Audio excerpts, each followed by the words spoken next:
산업 컨퍼런스인 서울은 머니투데이가 주최하고 오리엔텀이 주관하는 실질적으로 산업에서 첫 컨퍼런스가 되는데 의미가 있습니다.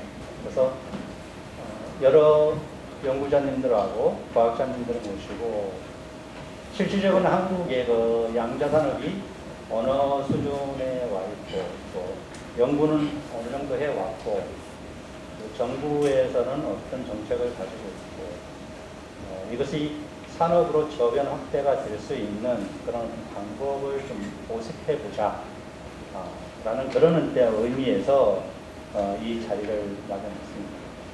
실질적으로 기획을 했던 단계는 한 3개월 정도 됐고요. 3개월 정도의 준비하는 과정에서 여러 가지 이제 어려움도 있었고 또 오해도 있었고 그래서 모니투데이에서 적극적으로 협조해 주셔가지고 지금 이 자리에 온 것 같습니다. 그래서 오늘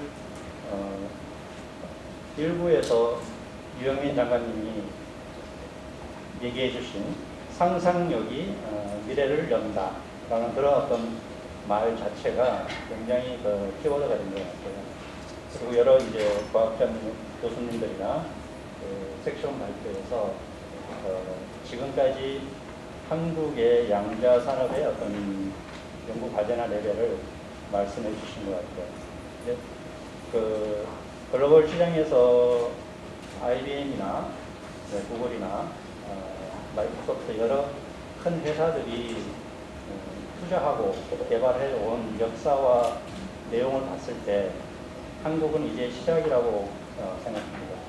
그래서 오늘은 연구하시는 교수님들이나 그다음에 산업에 계신 분들한테 좀 질문도 드리고 어려움이 뭐고 또 이 어려움을 한국에서는 어떻게 이겨낼 수 있고 그리고 연구자님들이 얘기하는 과학자들이 연구하고 있는 이 연구를 산업으로 어떻게 저변 확대를 시킬 수 있는지 또 방법을 한번 난상으로 한번 얘기해 보겠습니다.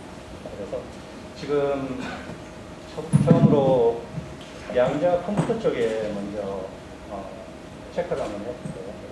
그 양자 컴퓨팅을 개발하는 데 있어서 여러 가지 방법이 있어요. 초전도 있고, 연트랩도 있고, 그 다음에 다이아몬드 방식도 있고, 여러 방식이 있는데, 초전도가 왜 이렇게 글로벌 기업에서 인기가 있는지, 그리고 왜 초전도 방식을 선호를 많이 하는지, 그 부분에 대해서 우리 박사님, 변용 박사님이 초전도 쪽에 연구를 하고 계시니까 말씀 좀 해주시면 좋겠습니다.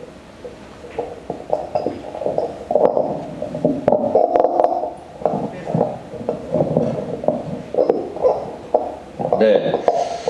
뭐 질문이 초전도가 왜 좋으냐라는 거를 질문해 주셨는데 제가 초전도를 전공하는 입장에서는 뭐 그거는 빼완 답을 드릴 수는 없을 것 같고요. 초전도가 좋습니다. 보여드릴 수도 없고 그런데 그 초전도를 왜 이제 기업체들이 선호하는가 하면은 초전도 디바이스라는 거는 그 웨이퍼 위에 만드는 거예요. 그래서 제가 이제 원래 전공이 초전도 디바이스 전공이고요. 퀀텀 컴퓨팅 아니더라도 초전도체로 만들 수 있는 디바이스가 여러 종류가 있습니다. 디지털 회로도 만들 수 있고 센서도 만들 수 있고 그 다음에 여러 가지 다양한 그러니까 초전도체만이 가질 수 있는 특성으로 만들 수 있는 회로가 여러 가지가 있는데 그 초전도 회로 중에서 이제 저희 표준연구소 같은 경우는 이제 전화표준이라는 것도 만들고요. 그 초전도 회로를 가장 빡빡하게 집적해서 넣을 수 있는 기술이 제 전공이에요. 그래서 웨이프 하나에 만들면 몇백만 개씩 만듭니다. 큐빅 몇백만 개 만드는 게 어렵지 않아요. 만들면 되는데 양자 컴퓨터에서 선호하는 거는 그렇게 스케일을 올릴 수 있는데 초전도체가 절대적으로 유리하기 때문에 산업체에서는 당연히 좋아하죠. 왜냐하면 지금은 50큐빗, 20큐빗을 얘기하지만 궁극적으로 사람들이 원하는 거는 1000큐빗, 10만 큐빗, 100만 큐빗이거든요. 그러니까 그때까지 갈 수 있을까 하는 거를 보면은 초전도는 이제 견적이 나온다고 생각을 하는 거고 어려움은 보통 사람들이 서킷을 만들 때는 대충 비슷하면 돼요. 삼성전자에서 램을 그렇게 잘 만든다고 하더라도 있는 트랜지스터들이 대충 비슷하면 되는데 양자 컴퓨터를 만들 때 큐빗들은 정말로 잘 딱 맞춰서 만들어야 됩니다. 그러니까 공정 마진이 굉장히 작아요. 그래서 대량을 만드는데 초전도가 굉장히 유리하고요. 공정 마진이 굉장히 작기 때문에 그 웨이브 프로세스가 굉장히 어렵습니다. 그래서 장단점이 있음에도 불구하고 지금 예를 들어 50큐빗 시스템을 IBM이나 구글이 프레젠트하고 있을 때 50큐빗을 그렇게 한 번에 모아서 퀀텀 프로세스를 만들 수 있는 내 손에 가지고 있는 기술이 무엇이냐 하면은 사실은 초전체 외에 대안이 없기 때문에 그게 가장 선망을 받죠. 바짝 뒤에 따라오는 게 이제 아이언 트랩이고요. 그러니까 스케일러빌리티가 가장 큰 장점입니다. 초전도의 그 방식에서 정 박사님이 지금 연구하고 계시는 단일 초전도 큐빗이 2010년 정도에 가능하다는 기사를 봤고요. 그 다음에 대규모 양자 시스템의 그 다중 큐빗은 내년 정도에 나온다는 얘기가 있는데 그 연구 성과가 가능한가요? 아니요, 큐빗을 양자 컴퓨터를 만드는 과정은 이렇습니다. 큐빗을 일단 하나를 만들어야 되고요. 하나를 만든다면 이제 두 개를 만들어서 하나를 만들고 나면 아까 말씀드린 중첩 상태를 만들 수 있어야 됩니다. 양자 상태가 양자 큐빗이 하나 있으면 거기에 양자 상태를 만들 수 있어야 되고요. 그 양자 상태를 오래 보존할 수 있어야 되고 그게 이제 결맞음이라고 코헤런스라고 하는 거고요. 그 다음에 양자 상태의 0과 1을 중첩을 시켜서 0과 1이 중첩된 상태를 만들 수 있어야 되고요. 이러면 하나 큐빗은 끝났고요. 두 번째 큐빗을 만들어서 두 큐빗을 얽힘을 만들 수 있으면 되고요. 그 다음에 3개, 4개, 5개까지 한 다음부터는 쭉쭉 그냥 올라가는 거예요. 그런데 스케일업 하는데 가장 바틀렉이 뭐냐 하면은 양자 컴퓨터는 이렇게 생각하셔야 돼요. 소자를 딱 만들면은 이게 양자 컴퓨터 칩입니다. 그러면 누굴 딱 줬더니 오퍼레이션 할 수 있는 게 아니고요. 아까 보신 그 커다란 시스템 있잖아요. 그 IBM에서 주로 보여주는 뭐 소위 그 골든 샹들리에라고 말하는 그 금색으로 좀 주렁주렁 달려있는 모습의 그 전체 시스템이 전부 양자 컴퓨터 퍼포먼스를 결정합니다. 거기 들어있는 커넥터, 케이블, 하다못해 중간에 클램프, 나사 모터 하나까지 다 결정을 하기 때문에 그래서 제가 아까 퀀텀 소부장이 있어야 된다는 말씀을 드리는 게 거기에 쓰는 나사, M4 나사도 저희가 일본에서 수입을 했었어요. 그러니까 거기에 그 양자 컴퓨터를 하는 일은 소자만이 문제는 아니고요. 그 시스템 전체를 만드는 게 양자 컴퓨터의 일이고 저희가 양자 컴퓨터를 스케일업을 한다는 의미는 소자에서만은 아닙니다. 소자는 제가 웨이프 한 장에 몇백 500만 개까지 만들어 봤다니까요. 소자를 지금 뭐 누가 저한테 충분히 뭔가를 서포트를 해주시면 소자는 10큐빗, 20큐빗을 카피해서 만들어 드릴 수 있어요. 이런 식으로. 근데 오퍼레이션 100% 못 하십니다. 왜냐하면 소자만이 문제가 아니고 그 위에 골든 샹들리에가 있어야 되는 거거든요. 그러니까 이렇게 생각하시면 되겠어요. 저희가 지금 하고 있는 거는 저희는 뭐 몇 큐빗, 몇 개라고 지금 말씀드리기 애매한 뭐가 좀 있는데 프로젝트 때문에 몇 큐빗, 10개 미만의 큐빗까지는 그냥 저희가 오퍼레이션 할 수 있는데 그것이 다는 아니에요. 그 위에 시스템을 다 컨트롤 해야 되고요. 두 번째는 큐빗 개수가 다가 아니라고 제가 누누이 말씀드렸잖아요. 큐빗이 몇 개라는 거는 하나의 척도일 뿐이고요. 그 큐빗들이 얼마나 개별 큐빗들이 똘똘하냐, 얼마나 성능이 좋으냐, 그 다음에 큐빗들끼리 어떤 연결성을 가지고 있느냐가 딱 또 중요해요. 그래서 큐빗이 몇 개라고 말씀드리는 거를 이제 제가 블로킹을 하려고 그러면 큐빗이 뭐 몇 개입니다 이렇게 얘기할 수 있지만 그 안에 들어있는 피델리티, 그 다음에 그 안에 들어있는 커넥티비티 그런 것들을 다 넣고 얘기하면 아까 무슨 예를 들어 아이들의 퀀텀 볼륨 같은 걸 얘기하면은 다시 이제 스케일업을 해야죠. 그래서 커플 오브 큐빗, 몇 개의 큐빗을 저희가 오퍼레이션 하고 있고요.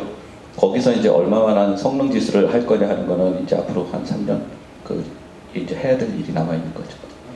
앞으로 한 3년 정도. 그리고 또 하나 저희가 말씀드려야 될 거는 저희 표준과학연구소는 양자 컴퓨터를 시스템을 만드는 일을 아직 하고 있어요. 그거는 50명이나 30명 좀 붙어야 되는 일이에요. 양자 컴퓨터는 어느 한 그룹이 어느 한 대학교 교수님, 슈퍼 유명한 교수님의 랩에서 한다거나 한 뭐 팀이 할 수 있는 건 아니고요. 저희 팀 5명이거든요. 6명인데 거기서 할 수 있는 스케일을 하는 겁니다. 양자 컴퓨터를 만들고 싶으시면 30명짜리 우수한 박사급 연구원을 노예라고 하면 그렇고요. 이렇게 열심히 일할 수 있는 박사급 연구원 30명 정도를 확보하실 수 있으면 도전할 수 있는 거예요. 그러니까 사람이 문제입니다. 돈은 문제 아니에요. 돈은 지금 양자는 하겠다 그러면은 여러 가지 서포트를 받을 수 있는 방법이 있고요. 그 30명의 데디케이트된 정말 헌신적인 연구원을 모을 수 있느냐가 가장 큰 요소인 것 같아요. 지금. 네, 알겠습니다. 저희는 이 방에서 가만히 보는 양자 컴퓨터를 안고 있는 것 같아요. 여러분들 TV나 언론에서 좀 보셨겠지만은 잠깐 위를 한번 보시면은 양자 컴퓨터 지금 3개가 있습니다. 상대적으로. 저 가운데다가 칩을 하나 이렇게 꼽으면요, 이게 지금 얘기하는 양자 컴퓨터의 사이즈가 될 거예요. 그래서 우리는 지금 양자 컴퓨터 안에 있다고 좀 생각하시고 지금 같이 얘기했으면 좋겠습니다. 정 박사님이 말씀대로 한 사람이 몇 사람이 양자 컴퓨터를 만들 수는 없다. 그러면 우수한 인력, 즉 다시 말해서 전문가들이 30명 내지는 한 50명 붙어서 정확히는 수년간의 디벨롭을 하고 거기에 OS도 필요하고 그래야지만 실질적인 지금의 수준의, 즉 IBM이나 구글의 수준의 양자 컴퓨터가 나올 수 있다고 말씀하시는데, 그러면은 대한민국은 언제 정도의 양자 컴퓨터가 가능할까요? 라는 질문을 지금 말씀드리고 싶어요. 우리 김재환 교수님 말씀해 주세요. 예. 조금 옛날 이야기를 드리자면 1990년대 제가 삼성에서 일하고 있을 때 슈퍼컴퓨터를 설치하는 도입하는 일로 미국을 갔었어요. 그때 이제 1995년 때 칼텍인가 갔다가 이제 제가 물리학과를 방문했더니 젊은 포스닥들이 굉장히 흥분돼 있었어요. 그러면서 이제 그때 처음 이 친구들한테 양자 컴퓨터에 대한 이야기를 들었거든요. 왜냐하면 그때 양자 컴퓨터로 소인수 분해를 갖다가 굉장히 빨리 할 수 있다, 이런 이야기들이 있었어요. 그러고 나서 얼마 있다가 제가 이제 회사에 와서, 삼성에 와서 우리도 양자 컴퓨터를 하자, 양자 컴퓨터 또는 양자 암호 이런 데 대해서 시작을 하자, 또 이렇게 이야기를 내고 이러다가 결국은 그게 안 먹혀 들어가서 이제 저는 학교 쪽으로 가고 말았는데, 그 시절만 하더라도 뭐라고 할까, 저는 사람들이 굉장히 이 아이디어만 듣고도 흥분할 그럴 당시였습니다. 그런데 이제 2000년대 들어와가지고 점점 이게 얼마나 어려운가 하는 걸 실제로 알게 됐어요.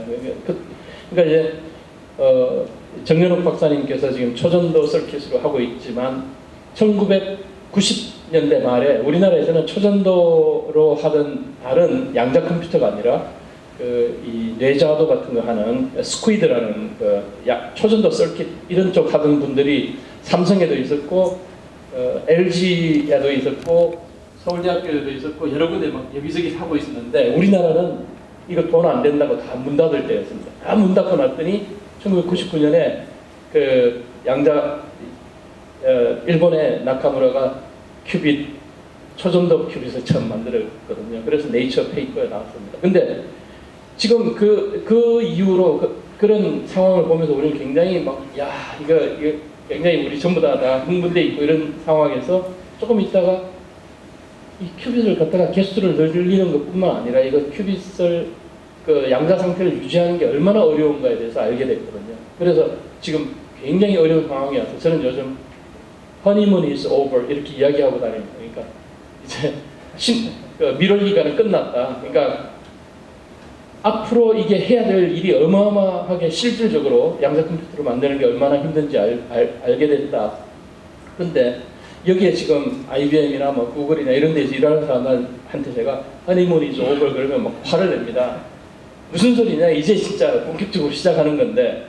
그런데 문제는 제가 지난 한 20년 동안 국내에서 양자 컴퓨터, 양자 암호 쪽에 굉장히 많이 선전을 하고 다녔지만 우리나라에는 우선 아까 이종구 교수님 이야기하셨듯이 학생들이 관심이 굉장히 많은데 이걸 해가지고 내가 정말 밥벌이가 될 건가, 내가 직장을 얻을 건가. 그래서 제가 KT에서 나오신 전무님한테도 도대체 그동안 몇 명이나 고용하셨느냐고 여쭤봤는데 현재 양자 정보, 양자 컴퓨터 이런 쪽으로 일을 해가지고 우리나라에서 고용되는 사람은 연구소나 학교밖에는 거의 없거든요. 이 상태가 안 고쳐지면 제 생각에는 우리나라에는 계속 따라가는 수밖에 없습니다. 그렇지만 우리나라에 굉장히 많이 젊은 사람들이 관심이 있고 이렇기 때문에 제 생각에는 산업체, 특히 산업체에서 이걸 좀 멀리 보고 고용을 해서 그 다음에 이쪽에 훈련을 받는 거는 양자 컴퓨터뿐만 아니라 양자 센서라든가 굉장히 아까 제가 말씀드렸듯이 양자 물리학은 자연의 기본 원리이기 때문에 근본 원리이기 때문에 앞으로 어떤 테크놀로지가 나오든지 간에 이쪽에서 트레이닝을 받는다 그러면 다른 쪽에서 얼마든지 할 수 있으니까 회사나 이런 데서 많이 데려가서 사람들을 고용을 해주셔야지 우리나라는 언제쯤 할 수 있겠는가 이 말을 그제서야 할 수 있을 거라고 생각합니다. 죄송합니다. 네.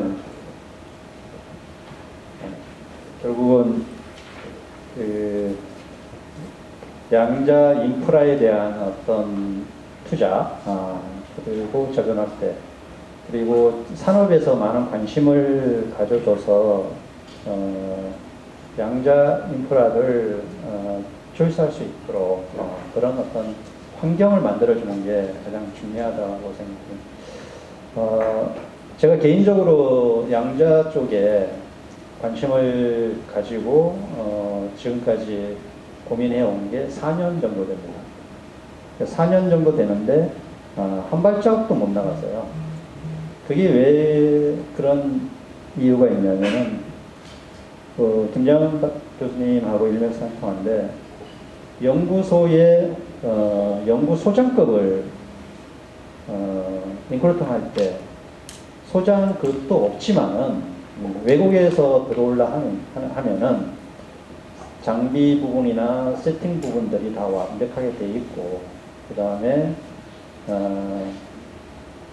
그 자기 밑에 연구자들이 몇 명 있고 그 레벨이 맞는지 그런 것들이 다 초이스 인크루팅 하는데 조건이 되더라고요. 그리고 가장 중요한 거는 신생기업의 그 훌륭한 박사들이 경력 단절이라는 이유로 오지 않더라고요. 그런 부분이 있어가지고 굉장히 고민을 많이 하다가 그래도 끝까지 한번 해보자 라는 그 내용으로서 지금까지 왔습니다.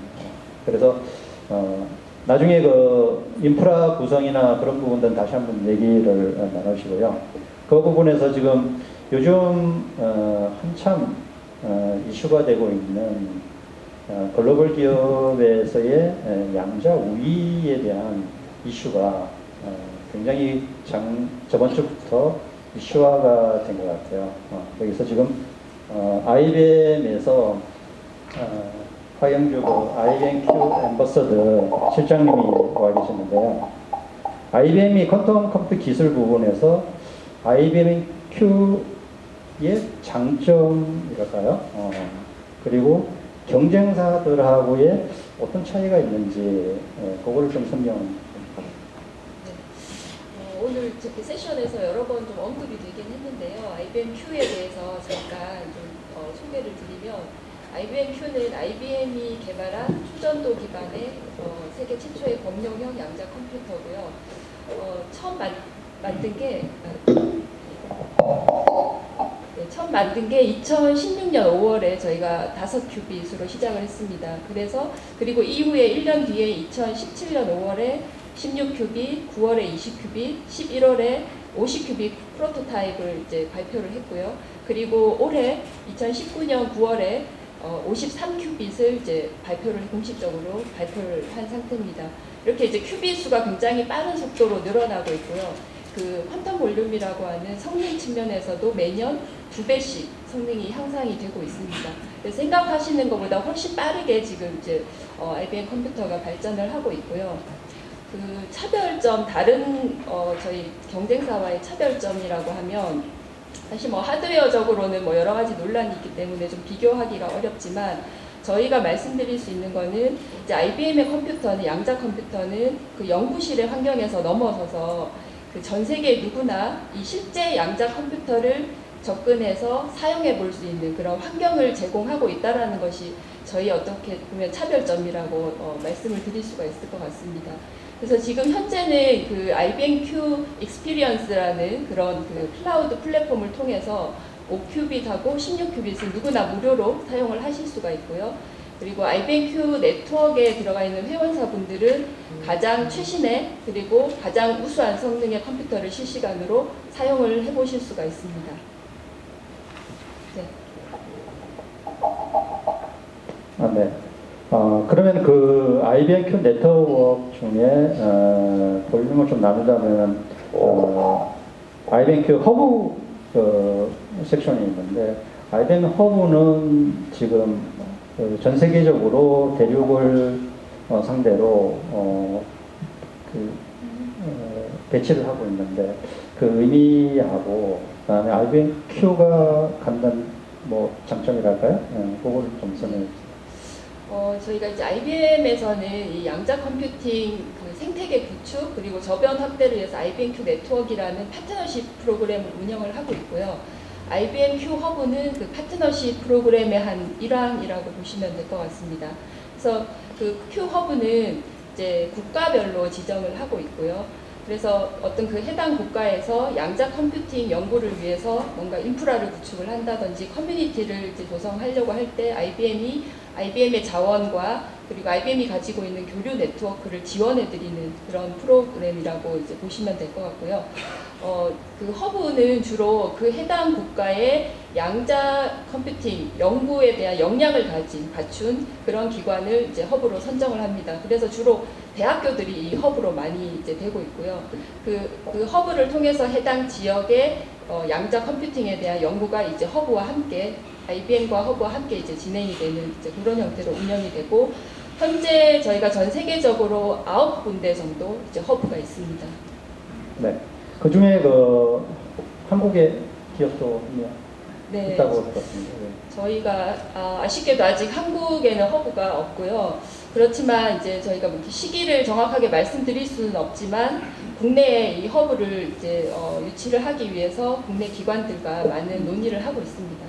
제가 말은 잘했는데 IBM-Q 네트워크의 허브가 아니라 회사가 지금 삼성이 지금 연결되니까 저희가 그 IBM-Q 네트워크 그 프로그램에 이제 여러 가지 종류가 있는데요. 허브도 그 중에 하나고 파트너라는 프로그램이 또 있습니다. 그래서 지금 현재 삼성전자가 이제 국내 우리나라에서 유일하게 그 네트워크의 회원사로 가입이 되어 있고 삼성전자는 2017년에 처음 이 프로그램이 만들 때부터 회원사로 이제 가입을 해서 지금 연구를 하고 있습니다. 그래서 저번 주에 삼성이 양자 컴퓨터 쪽에 한 달에 2번 정도 이제 투자를 지금 했습니다. 하나는 미국 이제 소프트웨어 회사 알비오라는 회사에 투자를 했고, 그 다음에 아까 이정기 교수님이 말씀해 주신 이제 IonQ에 600억 정도 투자를 해서 하나의 또 이슈가 만들어졌는데 삼성이 IBM-Q 파트너로서 계속 연결되어 있다가 갑자기 한 달에 2번 정도 그냥 투자를 해서 소프트웨어하고 하드웨어하고의 포트폴리오를 그냥 만들어 버렸어요. 그것도 국내에 투자하는 게 아니라 외국에 투자를 해서 이 의미가 어떤 의미로 받아들일지 정영학 교수님 멘트 좀 해주세요. 글쎄요, 그거는 삼성전자에서 멘트를 하셔야 될 것 같은데 제가 아까 토박이 잠깐 말씀드렸는데 그 투자한 거는 삼성 그 벤처 투자를 하는 디비전에서 투자를 한 거고요. 그 미국에 있는 데서 투자를 한 걸로 제가 알고 있고 그 투자에서는 좀 더 로지컬합니다. 왜냐하면 벤처 투자에 지금 뭐 초전도 회사 많이 있으니까 IonQ에다가 투자를 좀 해놓는 것도 괜찮고요. 그 다음에 IBM이랑 같이 초전도 기반의 컴퓨터 지금 잘 돌아가니까 그 머신을 써보는 것도 괜찮고 내부적으로 또 나름 R&D도 하고 엄청난 웨이트가 있는 투자라고 보지는 않아도 될 것 같아요. 단지 삼성이 양자 컴퓨터를 조금 심각하게는 생각하고 있다. 그리고 포트폴리오를 가지고 지금 유망한 기술들의 이렇게 뭐 돈을 넣든 사람을 넣든 기술을 넣든 파트너를 맺든 이렇게 저렇게 관심을 가지고 있다 정도로 이해하시는 게 더 좋을 것 같습니다. 삼성은 뭐 우리나라에 제일 돈이 많은 회사라서 그 정도 금액은 아무것도 아닌 거라고 생각하면 알죠. 안 그런가요? 그리고 그 요즘에 그렇게 보면 양자 컴퓨터가 이제 이슈가 되다 보니까 양자 암호화 쪽에서 뭐 블록체인 쪽에 뭐 주가가 떨어지고 그리고 여러 가지 이슈들이 또 만들어지는데 양자 암호 체계가 얼마나 큰 위협을 받을까요? 우리 문성욱 선생님 한번 말씀 좀. 네. 양자 컴퓨터 암호 체계에 그 양자 컴퓨터가 정말 위협이 되는지 그 부분을 말씀을 좀 해주시죠. 그러니까 블록체인이 위협받을 정도로 지금 문제가 되느냐 이 질문이시죠. 저는 그렇게 생각을 안 하는데 지금은 그렇게 생각을 해야 되는 분위기로 말씀하시는 것 같아서 제가 답변 드리기는 좀 어려운 면이 있는데 우선 그거 말씀드리기 전에 지금 초전도에 대해서 말씀을 많이 하셨잖아요. 예. 근데 키스트에서 3년 전에 양자 컴퓨팅 과제를 론칭했습니다. 그 이유가 양자 컴퓨터를 빨리 개발해가지고 RSA 암호를 무력화시키자 이런 의도로 한 게 아닙니다. 키스트에서 양자 컴퓨팅 과제를 50년 과제로 론칭한 첫 번째 이유는 이게 극한 기술이기 때문에 그렇습니다. 우리 같은 연구를 업으로 하는 사람들은 쉬운 일을 하면 이게 몇 년 있으면 끝이 나니까 그걸 싫어하거든요.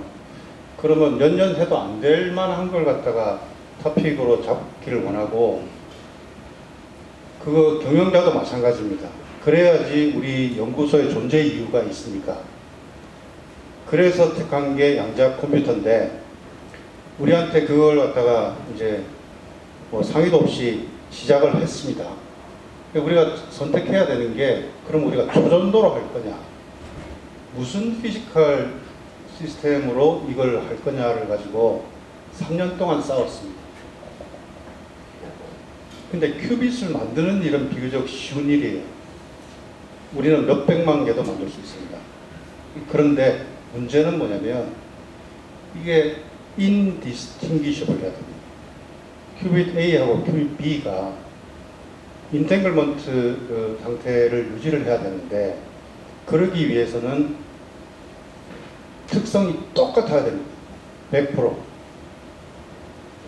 근데 키스트에서 뭐 나노 기술에 대해서 오래 연구를 했습니다만은 우리가 재료를 증착해가지고 멀리 떨어져 있는 재료의 특성을 똑같이 만든다는 게 쉽지가 않았어요. 머릿속으로 생각하게 해도. 근데 똑같은 특성을 가진 게 세상에 많습니다. 그 중에 대표적인 게 원자입니다.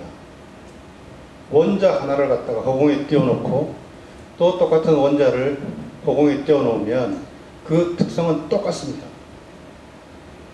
그 원리를 이용한 게 아이언 트랩이라는 방법입니다.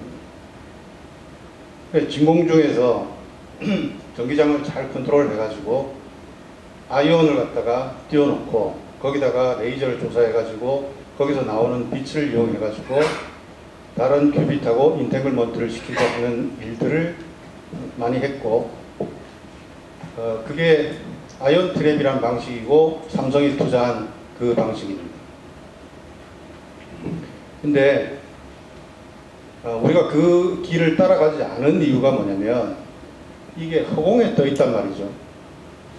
근데 우리가 몇 개 큐빗 만들려고 이 일을 시작한 건 아니고 최소한 10,000개 이상의 큐빗을 만들어야 되는데 진공 챔버 속에 그거를 10,000개를 유지하는 게 가능할까? 또 다른 방법은 없을까? 하고 고민하다가 똑같이 아이온인데 결정 속에 박혀있는 아연을 쓰자. 그게 우리가 선택한 방법입니다. 그게 다이아몬드 컬러 센터라는 게 인공 원자에 해당하는 건데 다이아몬드 결정은 완벽한 결정이라고 생각할 수 있습니다. 거기에 우리가 알고 있는 원자 하나를 박아 넣으면 거기서 생기는 시스템은 아티피셜 아토믹 시스템입니다. 근데 하나를 갖다가 크리스탈 안에 박아 놓고 그 옆에 있는 거랑 같이 또 인터랙션을 시켜야 되고 노드가 많아지면 어떻게 할 거냐? 그건 광을 이용하는 수밖에 없겠다. 그래서 우리가 최종적으로 선택한 방법은 다이아몬드 컬러 센터와 광의 하이브리드 시스템으로 양자 컴퓨터를 만들었으면 좋겠다. 네. 예, 그렇게 선택을 했고 그게 다 만들어져야지 양자 암호의 위협이 될 텐데 그거는 되게 시간이 많이 걸릴 것 같거든요. 네. 그래서 제가 위협을 안 느낀다는 알겠습니다. 제가 질문을 잘못했습니다. 여기는 이제 그 기술적인 부분보다도 이제 트렌드를 좀 말씀해 주시는 자리고, 그리고 산업에 있어서 이제 고민을, 산업으로 연결해 줄 수 있는 그런 고민을 좀, 하는 내용으로 좀 말씀해 주시면 좋겠고요. 그리고 아까 그 섹션 중에 발표했었던 부분에서 제가 이제 궁금한 게, 양자정보통신진이 장거리 통신을 할 때 제가 알기로는 뭐 50km에 또 건데 예, 예. 문제는 뭐냐면 우리가 위성이 없다는 거죠. 위성은 우리 KT에서 위성 좀 쏘면 안 됩니까? 그러니까 KT가 기스트가 아니기 때문에 예. 아, 그런 이유가 있군요. 지난번 그 8월 말에 그 저희 고등과학원에서 AQIS라고 큰 학회가 있었습니다. 네. 거기에 그 중국에서 이제 그 위성으로 하는 여기에 암호 통신하는 전문가가 와서 자기네 거 굉장히 자랑하고 갔거든요.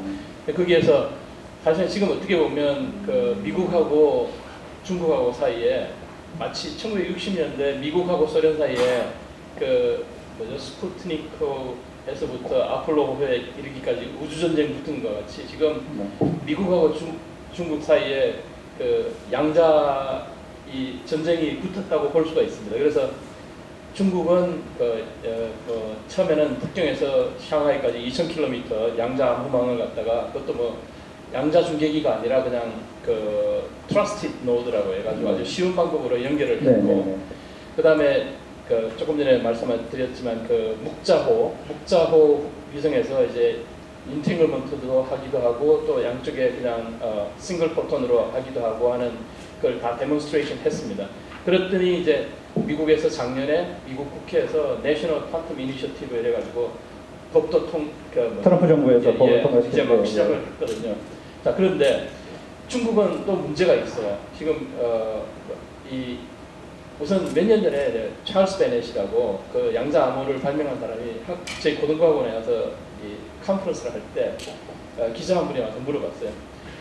당신이 그 양자 암호를 발명했고 양자 텔레포테이션도 발명했는데 당신 발명이 앞으로 암호 통신에 미칠 영향이 얼마나 될까?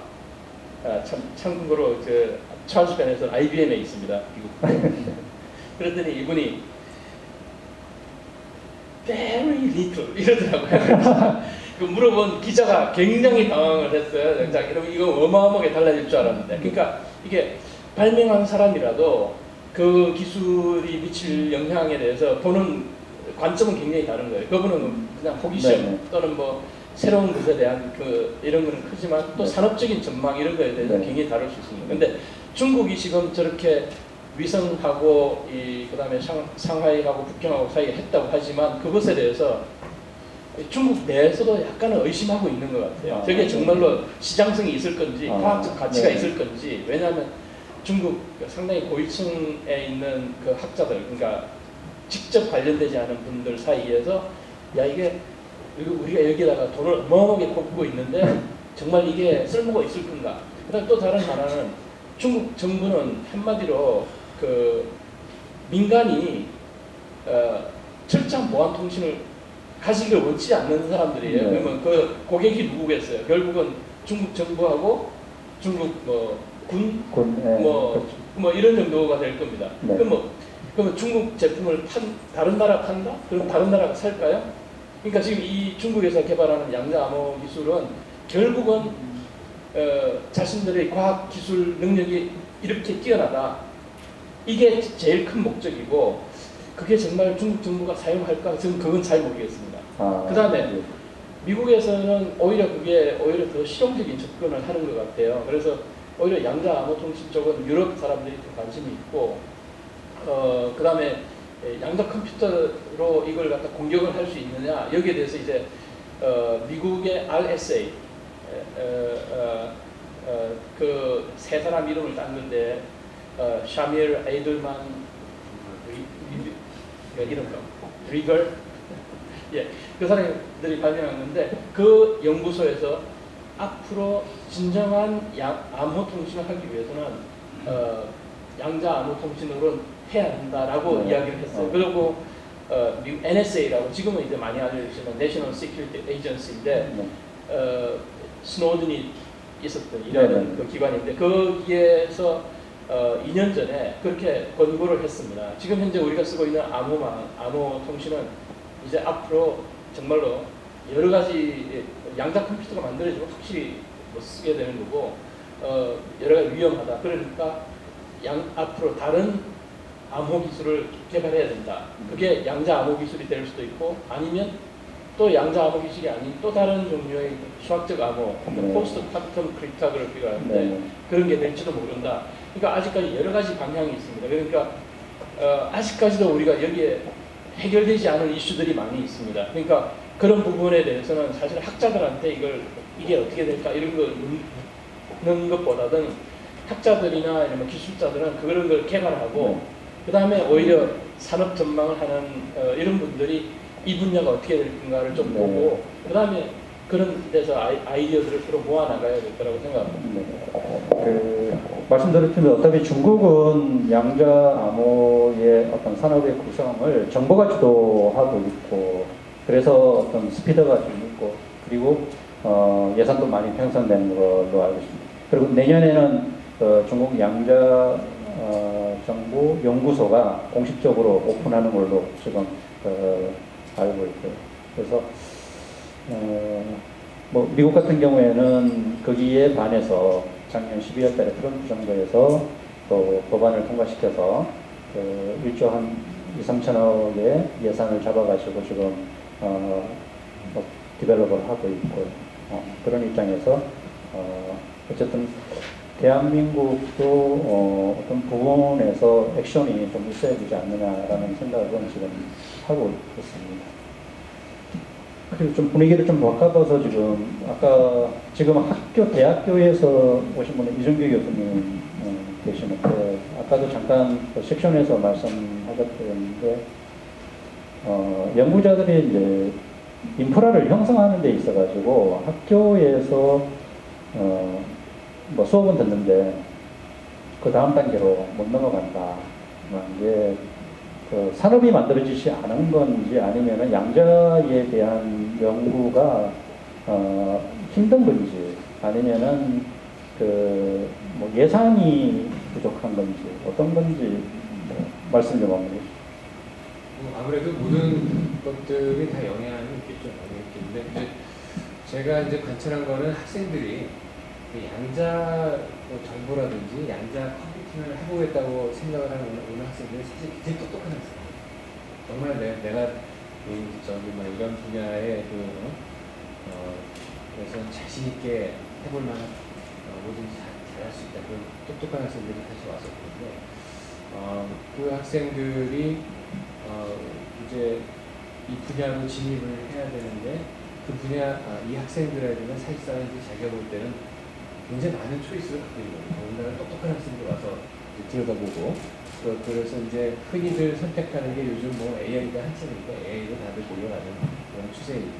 그런데 이 학생들은 결과적으로 뭐 아까도 그냥 짧게 언급드렸지만 비전이 있어야 되는 거고 내가 이 분야의 연구에 몸담을 경우에 나한테 얼마나 내가 좋은 커리어를 가져갈 수 있는 것들은 비전이 당연히 있어야 되고 그다음에 물론 이제 연구하는 것 자체가 재미가 있어야 돼요.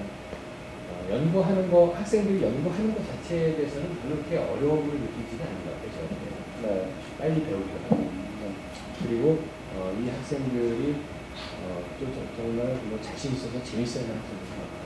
근데 중요한 거는 산업과 또는 국가 출연 연구소들의 활발하게 일어나는 투자가 되고 있어서 정말 내가 재미있는 나의 커리어를 만들어갈 수 있고 또 한편으로는 정말로 의미 있는 많은 업적을 만들 수 있는 그런 환경이 만들어지겠다 하는 것들을 서로들 인지를 해야지 그래야지만이 이 분야를 진입을 할 거라고 생각이 되고 있어서 남자 분야 정보 컴퓨팅 분야가 어렵기 진입장벽이 어느 정도 있긴 하지만 사실 학문적으로는 가장 재미있는 학문이에요. 제가 많은 분야를 연구를 해봤지만은 이렇게 재미있는 연구 분야는 없습니다. 그거는 뭐 제가 동의할 수 없습니다. 오늘도 섹션을 듣고 이렇게 보면 너무 어렵습니다, 솔직히. 그리고 여기 계시는 교수님이나 박사님들이 어떻게 저렇게 할 수 있을까? 저렇게 또 깊이 있게 수년간을 고민할 수 있을까? 참 중요스럽습니다. 근데 이제 여기서 제가 봤을 때는 대한민국의 양자학과가 생겼더라고요. 저기 원광대에 양자학과가 하나 생겨서 고민을 하더라고요. 교수진을 어떻게 모실까? 근데 애들은 있는데 학생들은 수강을 하려고 하는데 교수들을 어떻게 모실까? 그리고 커리큘럼을 어떻게 짤까? 그리고 어디로 나중에 인프팅 해줄까? 그 세 가지에 대한 고민이 좀 있더라고요. 그래서 그쪽의 고민들을 해결해 줄 수 있는 거는 지금 아까도 이준규 교수님이 말씀해 주셨던 저변 확대가 제일 우선인 것 같고, 그러다 보니까 그러면은 이제 인프라가 만들어지면은 산업계에도 나올 수 있는 부분도 생기는 것 같아요. 그리고 좀 잠깐 중간에 지금 소개를 한번 드리면요.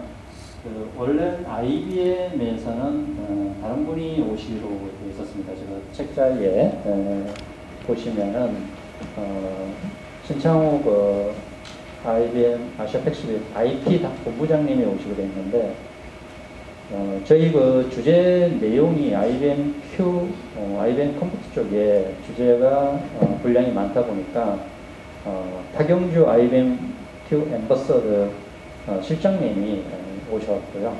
그 다음에 KT에서는 김영수 KT 기술 전략 위팀장님이 오셔서 아까 KT 윤진원 본부장님의 발표 내용을 보완을 해 주실 거고요. 그 다음에 대한민국의 양자 소자 부품을 만드는 오리로의 CTO 박창용 소장님도 와주시고요. 그리고 대한민국의 과학기술정통부의 정보통신 산업 과장님이 와주셔가지고 나중에 다른 대한민국의 정보통신 산업에 관련해서 잠깐 말씀해 주실 거고요. 이렇게 지금 진행하고 있습니다. 그럼 분위기를 좀 바꿔봐가지고 지금 요즘에 지금 대한민국에서 가장 핫한 게 이제 AI 부분이더라고요. AI 부분이고 거기서 이제 많은 또 자원이 투자되고 그 다음에 이슈도 많이 발생하고 있는데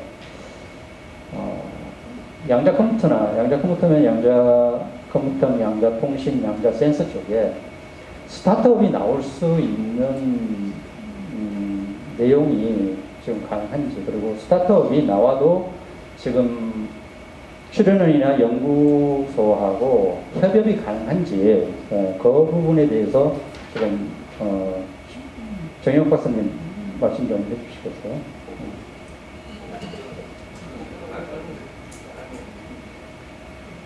스타트업 나올 수 있죠. 스타트업 제 주변에도 스타트업 이거 뭐 양자는 아니더라도 스타트업 하시는 분들이 있는데 넉넉하지 않습니다. 대한민국에서 스타트업을 한다는 게 쉽지는 않고요. 특히 양자는 마켓이 없죠. 마켓 자체가 이제 R&D이기 때문에 R&D 마켓이라는 거는 더더욱 어렵거든요. 그래서 스타트업에 나올 수 있는 거는 쉽지는 않습니다. 제가 이제 사실은 양자 컴퓨터도 하지만 아까 저기 우리로에서 말한 것 같은 싱글 포톤 디텍터도 하거든요. 초전도를 이용한 싱글 포톤 디텍터가 요새 또 핫토픽 중에 하나가 있어서 제가 이제 사이드 잡은 아니고 이제 약간의 포션은 그 연구를 하는데 그건 이제 물건을 팔 수 있어요. 기술적으로 물건을 팔 수 있지만 기술적으로 물건을 팔 수 있는 거고 스타트업을 해서 우리 학생이 이제 학위 받고 나가서 회사를 차려서 물건을 파는 거하고는 다른 얘기라서 스타트업 생태계에 대해서는 저는 쉽지는 않을 거다라는 전망을 조심스럽게 하지만 그건 저는 이제 연구소에 있는 사람이고요. 현장 필드에 계신 우리로 CTO님이 조금 더 좋은 소리를 해주실 수 있을 것 같아서 제가 마이크를 넘기겠습니다. 제가 참고서 말씀드리면 우리로하고 저하고 같은 학회를 갈 일은 사실은 5년 전이면 없었는데 지금은 지난주에 저랑 박재영 교수는 밀라노에서 같은 학교에서 같은 세션에서 만났단 말입니다. 뭐 그런 일이 양자라는 게 이게 굉장히 융합적인 분야예요. 20년 전에 헤어졌던 대학 동기를 같은 데서 만나지를 않나 뭐 여러 가지 일들이 일어나고 있어서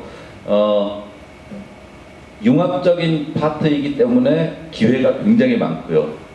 그만큼 터프하고요. 스타트업의 생태계에 대해서는 조금 더 실전을 하신 분께 제가 마이크를 넘기는 게 좋겠다고 생각을 합니다.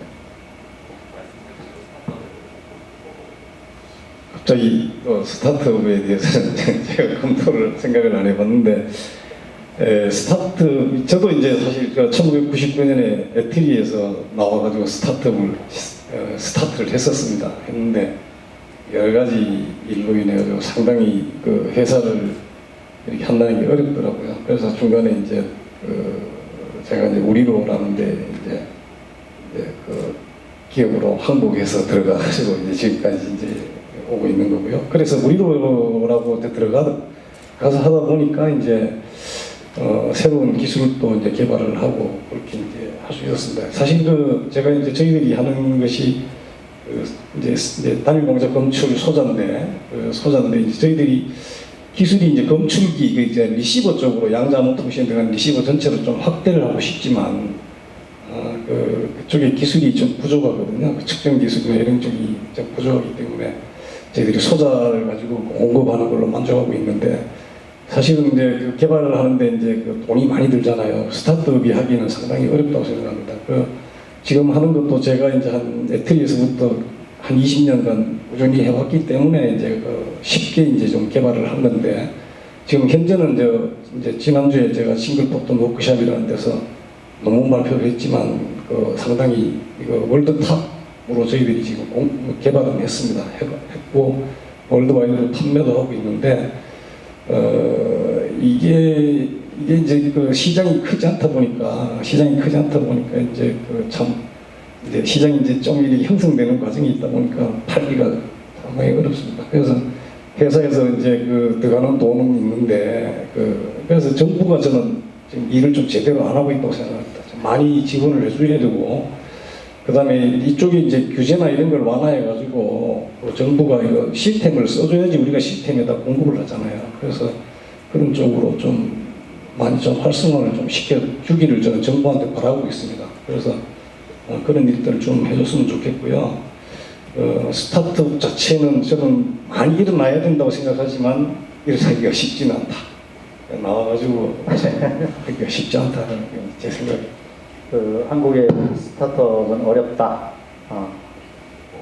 그런데 한국에서 스타트업이 어려운 건 아닌데 이쪽 분야 자체가 스타트업을 하면은 이제 제품을 개발을 했어요. 그럼 판매할 때가 있어야 되잖아요. 근데 이제 스타트업 한 사람들이 이제 영업 조직이나 이런 걸 가지기도 어렵고 그러면은 이제 처음에는 이제 R&D 비용이나 이런 것들이 정부가 충분한 자금을 집행을 해줘야 되는데 그렇죠. 지금 그게 서포트가 안 되고 있단 말이죠. 맞습니다. 예.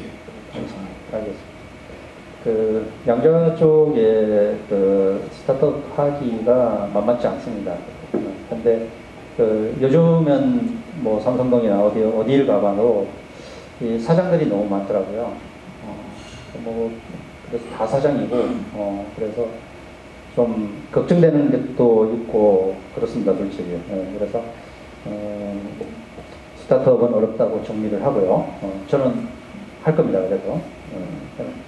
그리고 우리로에 며칠 전에 보니까 특허 취득을 했던 내용들이 있던데요. 그 말씀 좀 해주십시오. 예, 그 우리로에서 제가 특허를 사실 좀 많이 지금 내고 있고요.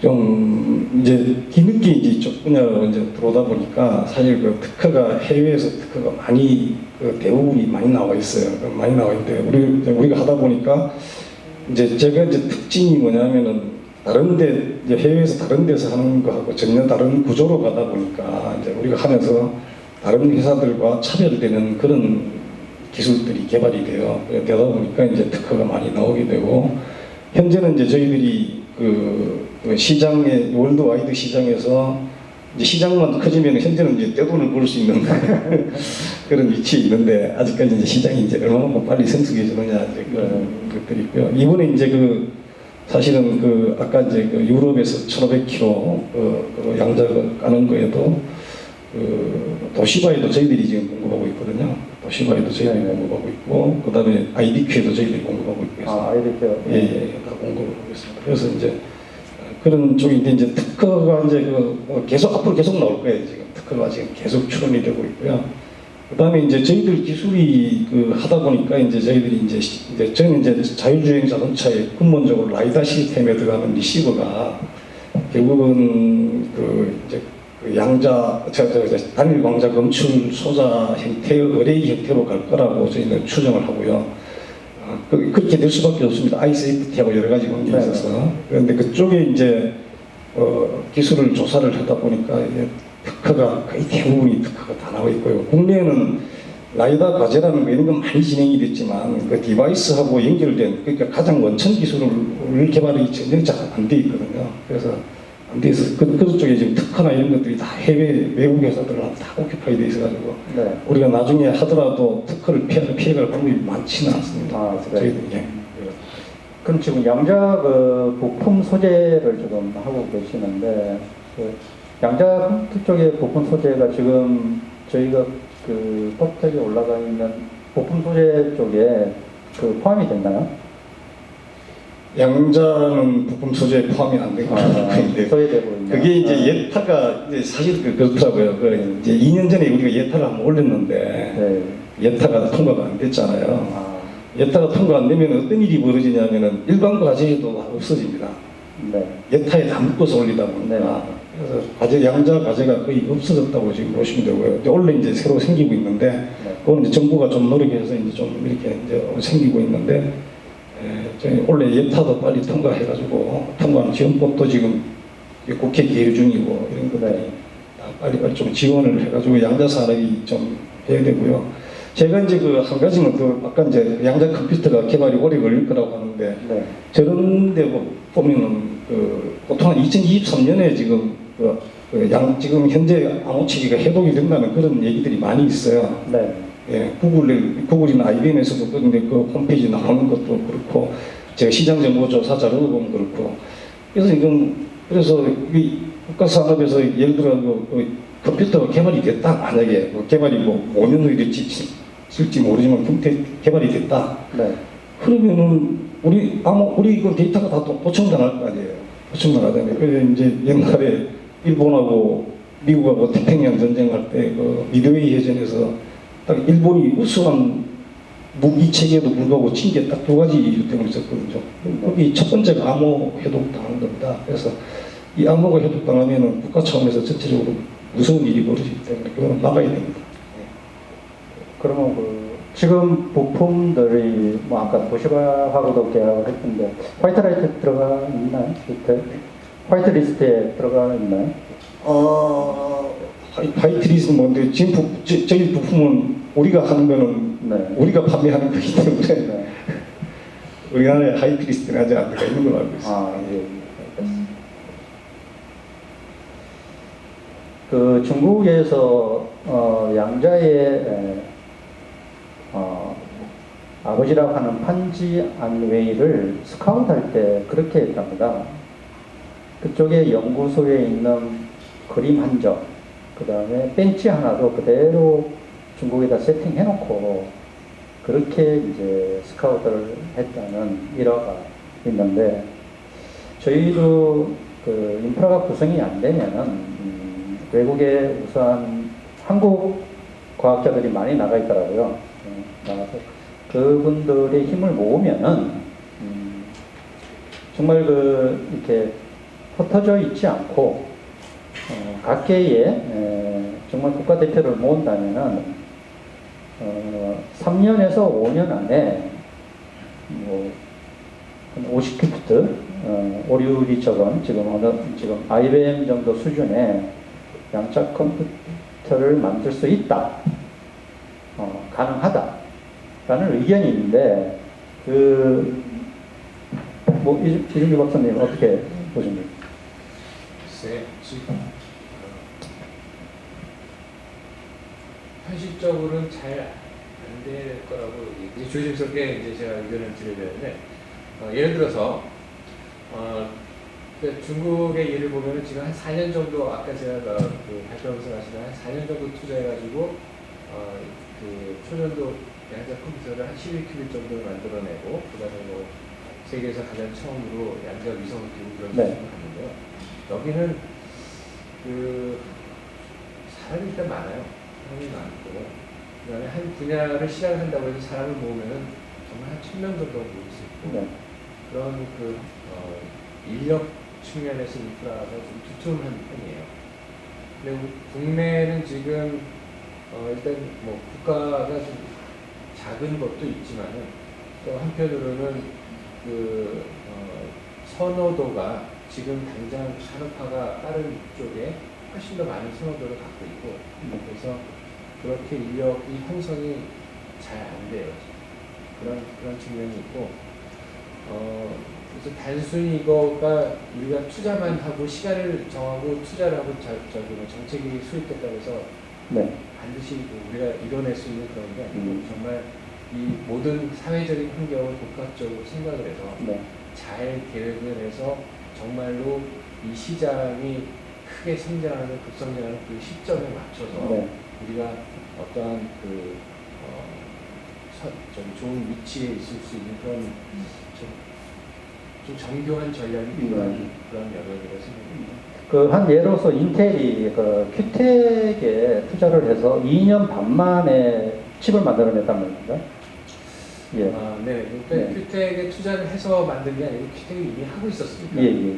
하고 있었는데 이제 투자를 얹어 마지막 단계 투자를 해서 이제 그런 성과를 냈다고 얘기를 하는 건데, 네. 거기도 그 전에 투자된 연구 경험이라든지 네. 경력은 많은 사람이 많은 기간 동안 연구했던 노하우를 갖고 있는 거죠.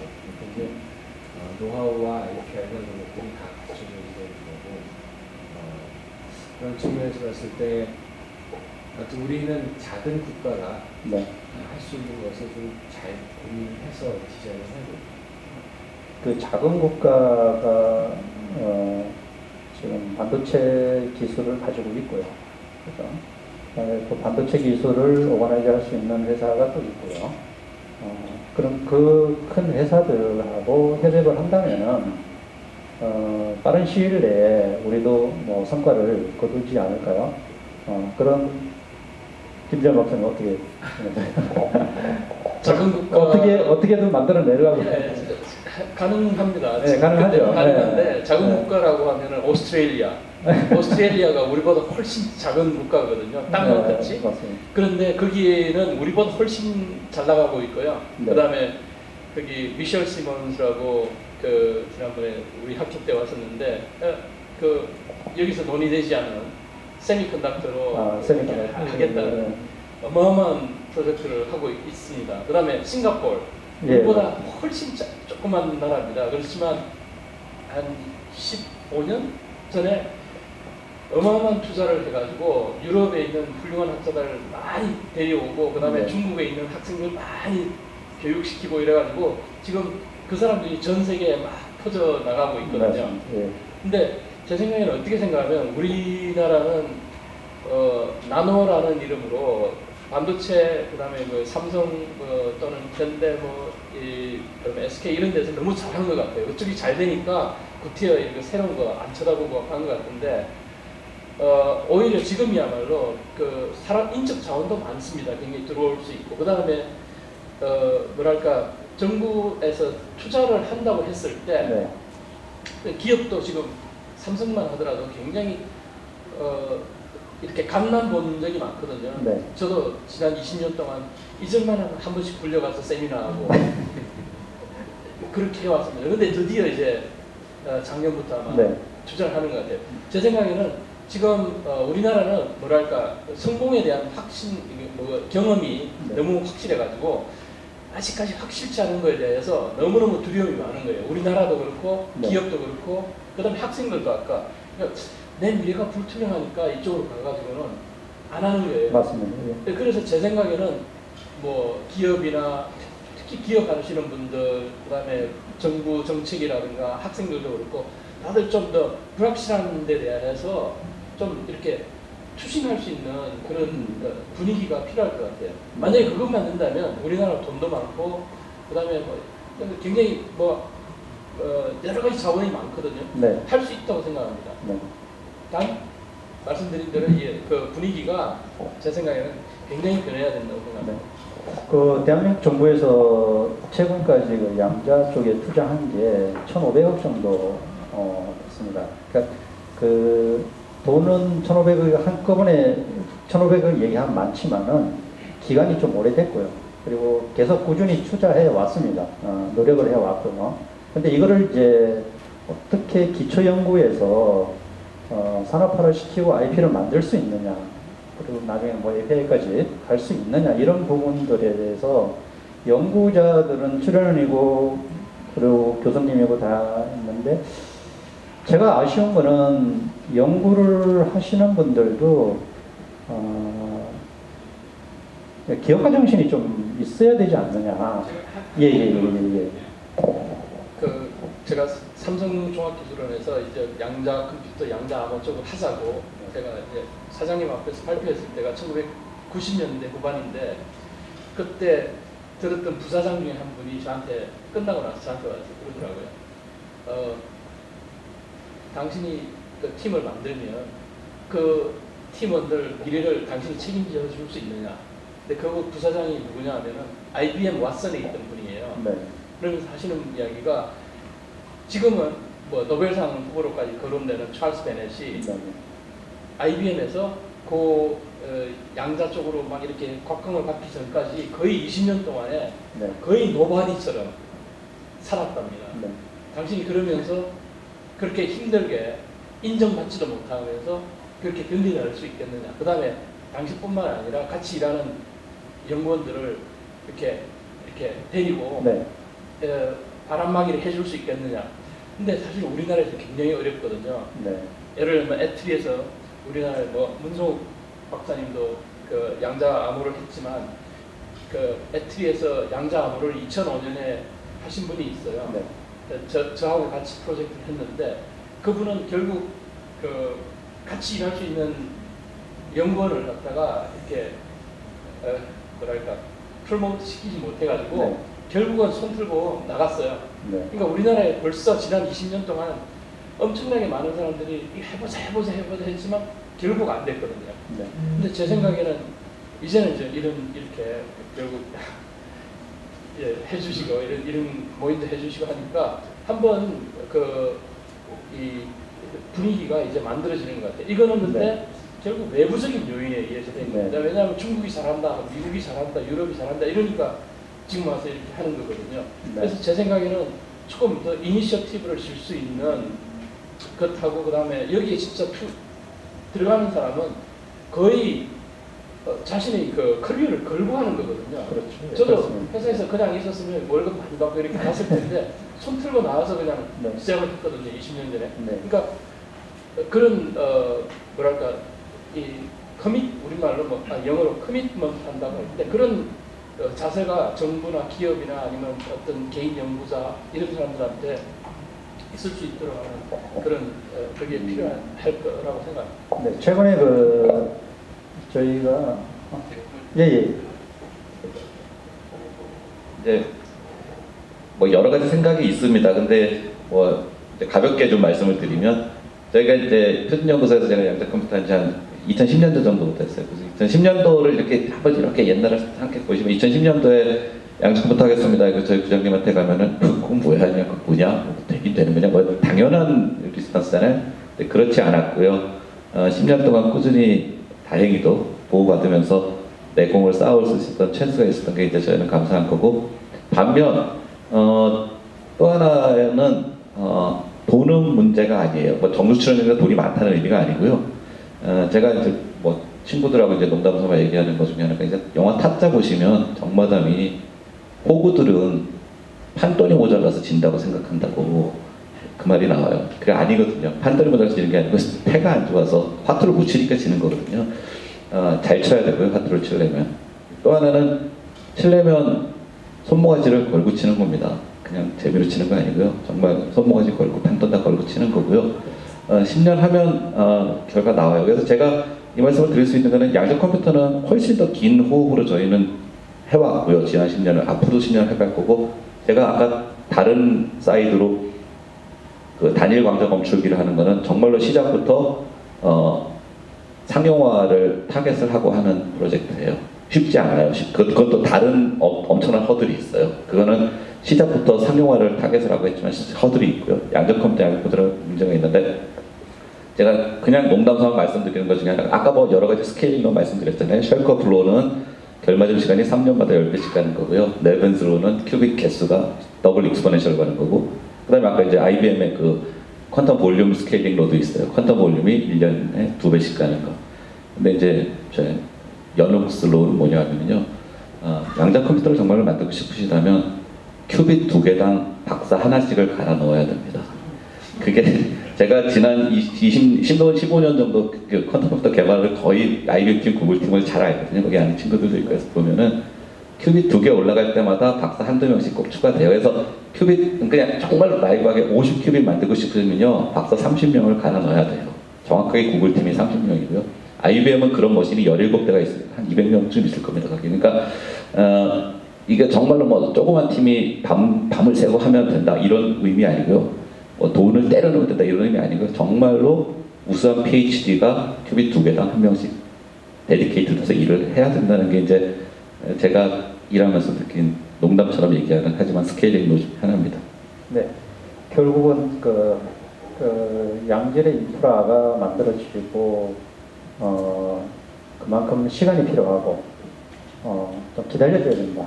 뭐 그런 의미인 것 같아요. 근데 산업은 그렇지 않은 거죠. 산업은 내일을 기다릴 수 없고 내일 배팅을 해야 돼요. 정 박사님은 배팅은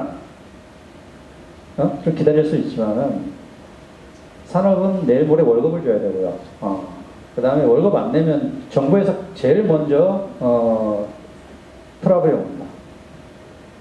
세금 안 내면은 파트너들한테나 1차 밴드한테는 좀 기다려줘 하는데 정부는 세금 안 내면 그냥 전화 옵니다. 그런 부분이에요. 근데 중요한 거는 그런 것 같아요. IonQ 아까 얘기했는데 IonQ의 그 대표격인 김영상 교수님이 한국 사람입니다. 한국 사람이 나가서 지금 성과를 보이고 있거든요. 중요한 거는 10명이 안 돼도 1명이 되면 되는 겁니다. 그 시장의 이야기. 즉 다시 말해서 기업을 하는 사람들은 몇 가지의 체크 포인트가 있습니다. 그게 뭐냐면은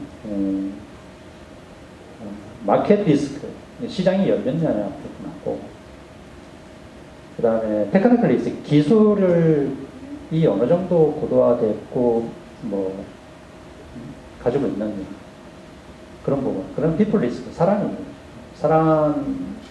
인프라가 잘 돼 있느냐, 그 다음에 이제 머니 리스크입니다. 돈이 많아도 문제고 적어도 문제입니다. 즉 다시 말해서 스타트업은 정부에서 계속 스타트업하고 광고를 하고 그 다음에 그 지원책이 나오는데 스타트업 98%가 어디로 갔는지 없습니다. 3년 후에 보시면 그 챌린지한 친구들, 젊은 친구들이 어디가 있는지 알 수가 없어요. 그게 현실입니다, 지금. 이게 사업을 하고 창업을 한다는 말 자체가 정말 쉬운 말이 아니거든요. 사업을 하면 목숨을 걸어옵니다. 가족을 걸어야 되고, 더 힘들어서는 가족의 사촌이나 팔촌까지 걸고 우리는 게임을 하는 거예요. 그냥 사업을 하는 게 아니거든요. 그런 부분에 있어가지고 굉장히 뭐 화가 나는 부분도 있습니다, 솔직히. 그래서 그 사업에서 목숨 건 거는 저도 옛날에 생가사를 왔다 갔다 했었습니다. 그거 다 이제 돈이 떨어지면은 그걸로 끝나기 때문에. 그렇습니다. 그래서 집도 절도 없이 그냥 어떻게, 네. 그런 어떻게든 겪습니다. 버텨야 됩니다. 근데 우리로 같은 경우에는 또 혼자 버티면 안 됩니다. 주주하고 같이 버텨야 됩니다. 아까도 말씀드렸듯이 조그마한 이슈가 있고 조그만 내용이 있으면은 아마 전화가 불이 날 겁니다. 아마 회사에. 왜냐면 그만큼 관심이 있기 때문에 그런 것 같아요. 그래서 제가 좀 다른 질문을 하면은 그렇습니다. 출연이나 연구소에서 기술 IP를 가지고 있는데 그거를 산업화를 시킬 수 있는 방법이 뭐냐? 없습니다. 지금 입장에서는. 출연이나 연구소에 저희가 프로포즈를 할 수 있는 아무런 법적 근거도 없고 정책도 없습니다.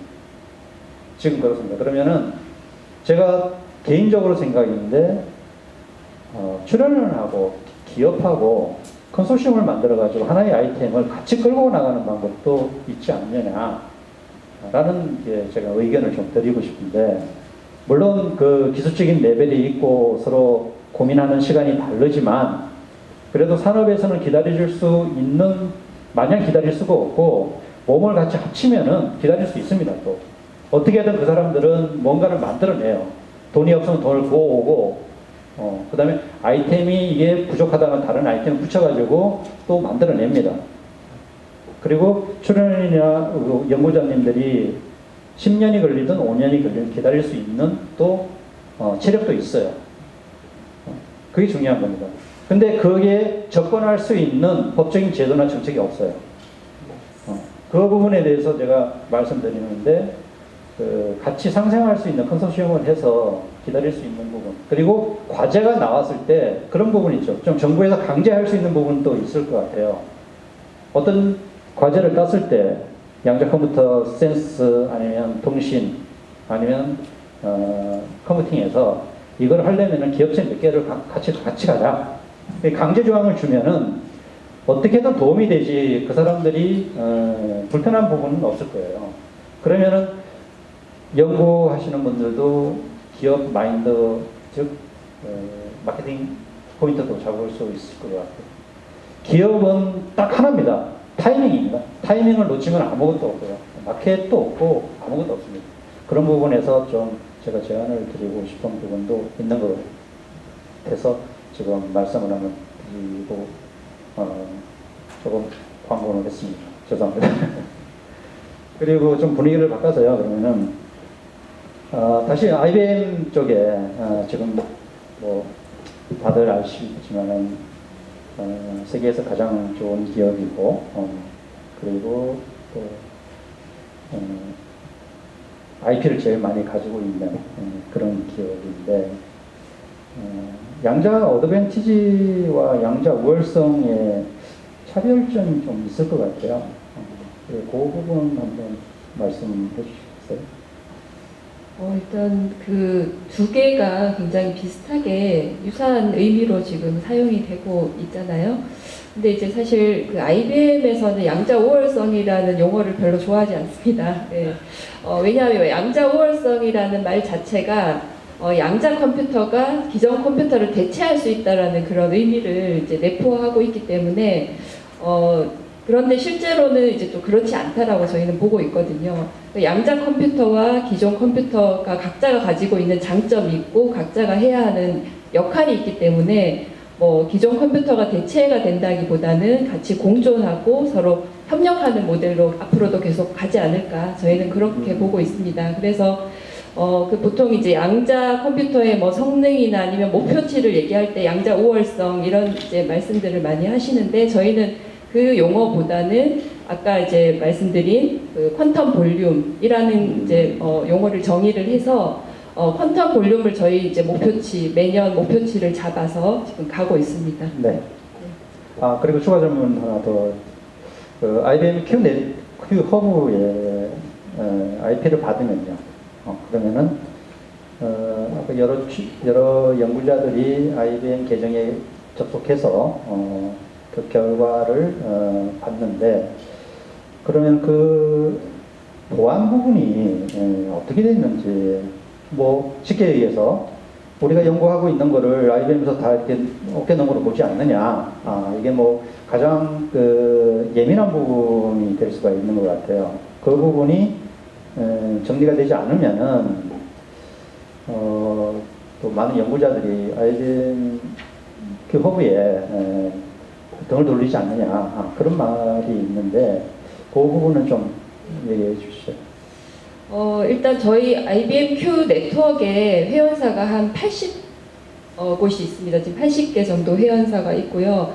그 회원사들이 이제 뭐 IBM 리서치의 연구진들하고 같이 공동 연구를 하거나 아니면 IBM Q 컴퓨터를 이용해서 단독으로 이제 IBM과 공동 연구하지 않고 단독으로 또 연구를 진행하는 그런 경우가 있는데요. 이 모든 경우에 대해서 저희가 그 연구 내용에 대해서는 IBM의 회사 방침에 의해서 철저하게 보안 관리를 하고 있습니다. IBM이 훔쳐본다든지 그런 일은 일체 없고요. 또 한 가지 말씀드리고 싶은 것이 이제 IBM 리서치가 지금까지 한 수십 년간 이런 IBM Q 사례처럼 선행 기술에 대해서 어떤 기업과 공동 연구를 하거나 아니면 기업이 연구를 하실 수 있도록 인프라를 제공해 오고 있습니다. 그래서 이렇게 수십 년간 이런 모델을 유지할 수 있었던 것은 저희가 보안을 잘 유지를 하고 또 신뢰를 구축했기 때문이라고 이제 말씀드릴 수가 있고요. 그런 보안 문제에 대해서는 안심하셔도 될 것 같습니다. 좀 동의할 수 없는 말씀을 좀 하시는 것 같은데 그럼 넘어가시죠. 그러면은 우리 KT에 그 김영수 팀장님이셨는데 지금 어저께 그 기사가 났는데 그 기사 내용 좀 말씀해 주시고요. 지금 그 KT가 진행하고 있는 SG13 1 케이스에 대해서 간략하게 좀 말씀 좀 해주세요.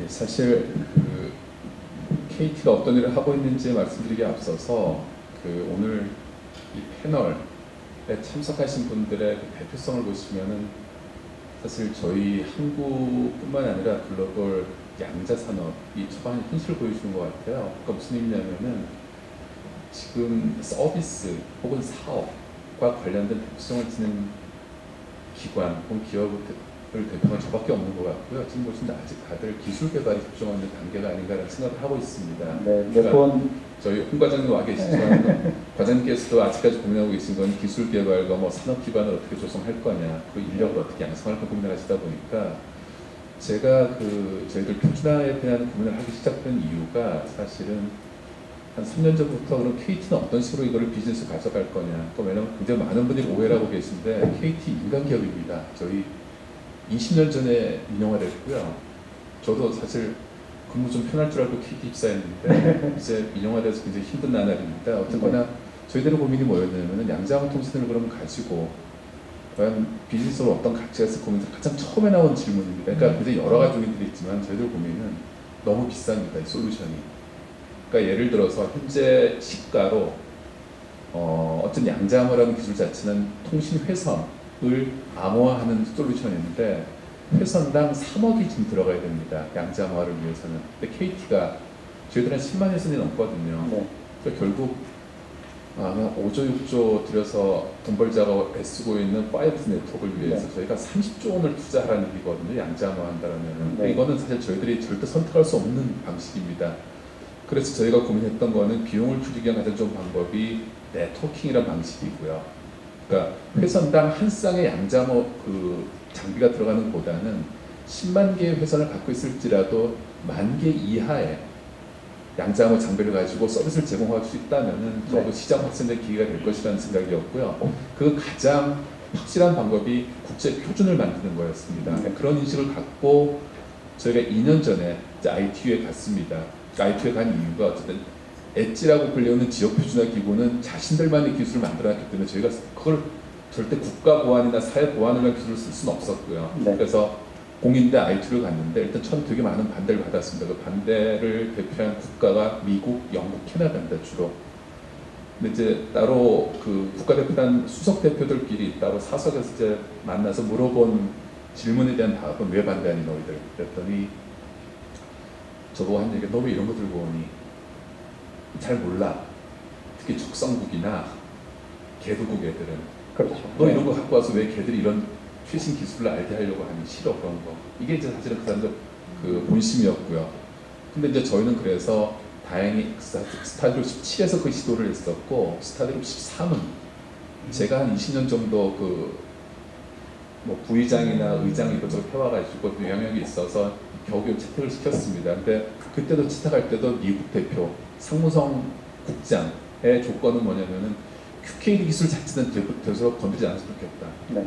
왜냐하면 그건 우리가 그리고 미국이, 캐나다가, 영국이, 일본이, 중국이 모두 국가 전략 기술로 관리하고 있는 거다.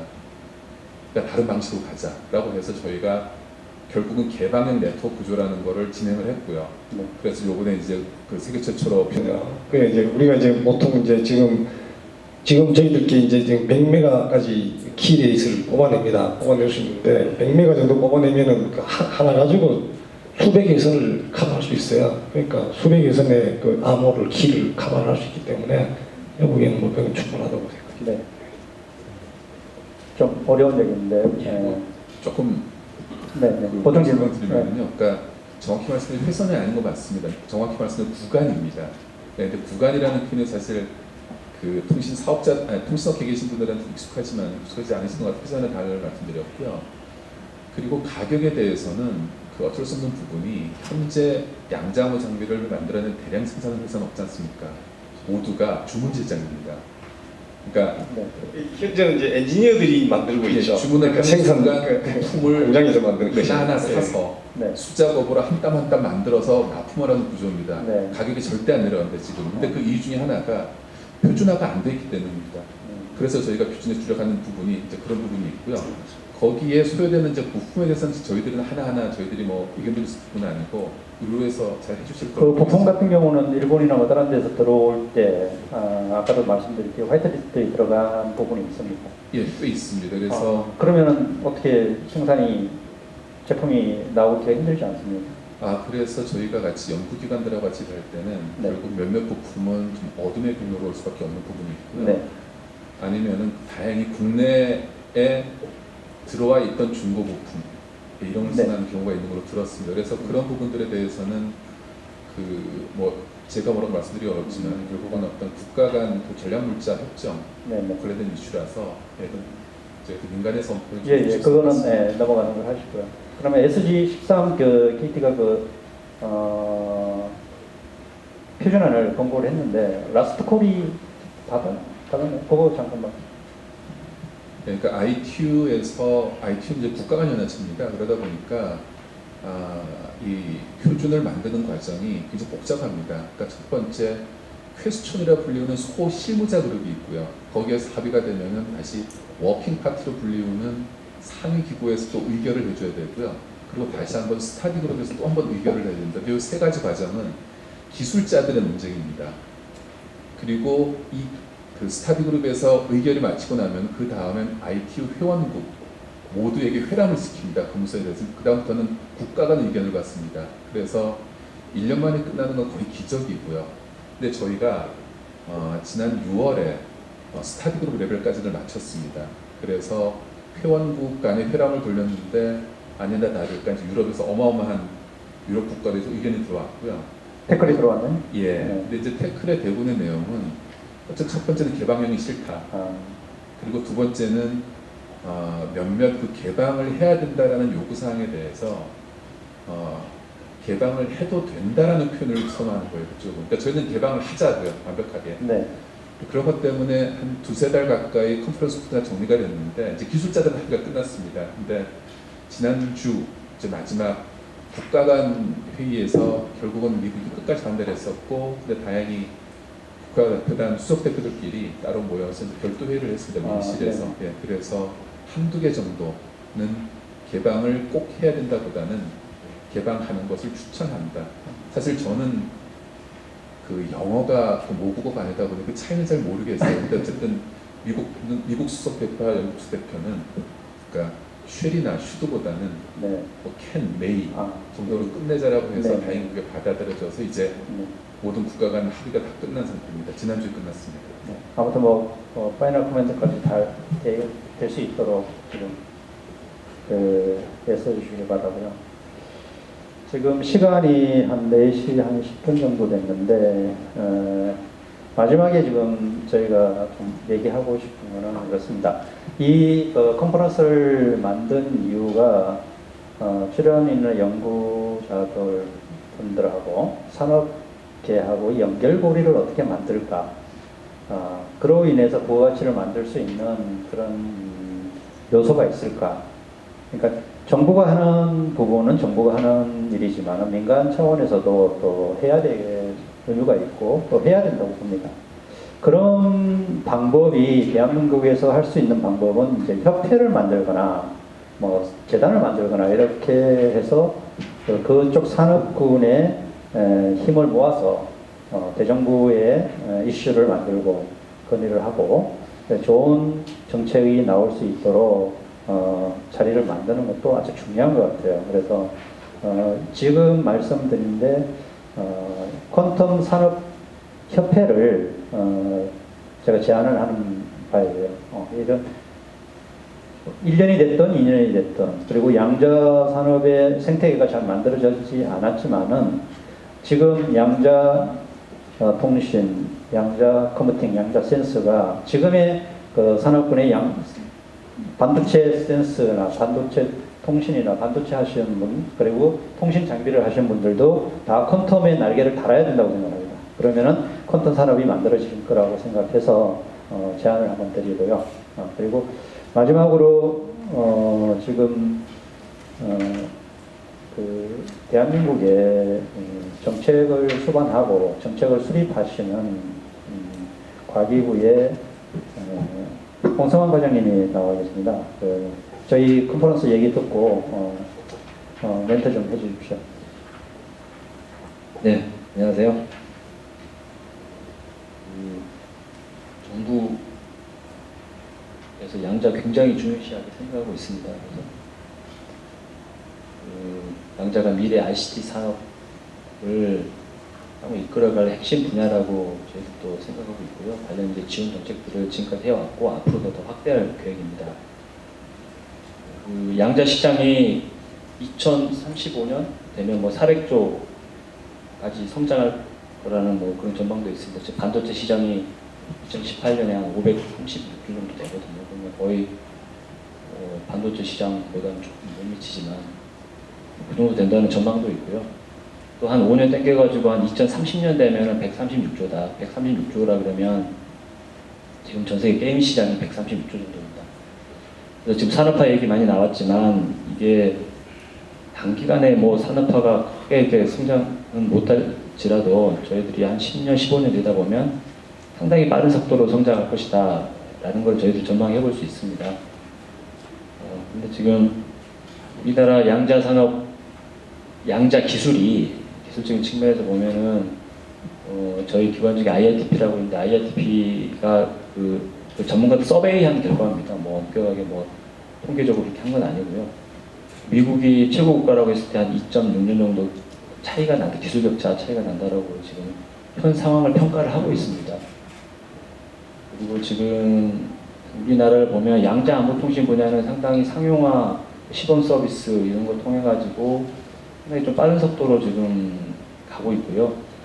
상대적으로 센서라든가 컴퓨팅 분야는 아직 이제 기초 원천 연구 분야 수준이라고 할 수 있습니다. 그래서 근데 저희 나라 강점이 있는 거는 그 기초 원천 기술이라든가 선진국 뭐 최고국 대비 보면 약간 차이는 있지만 저희 나라 ICT 기술은 세계 최고거든요. 또 반도체 기술이 세계 최고입니다. 그래서 그런 ICT 결국 양자라는 게 산업화되는 분야가 양자 분야의 양자의 원리들을 그 저희 ICT 산업에 적용하는 분야이기 때문에 그런 점에서 세계 최고의 ICT 기술이라든가 반도체 기술을 저희도 보유하고 있다는 것은 굉장히 양자 산업이 앞으로 우리나라가 굉장히 가질 수 있는 강점이 됩니다. 그래서 그런 측면에서 저희들이 보고 있고요.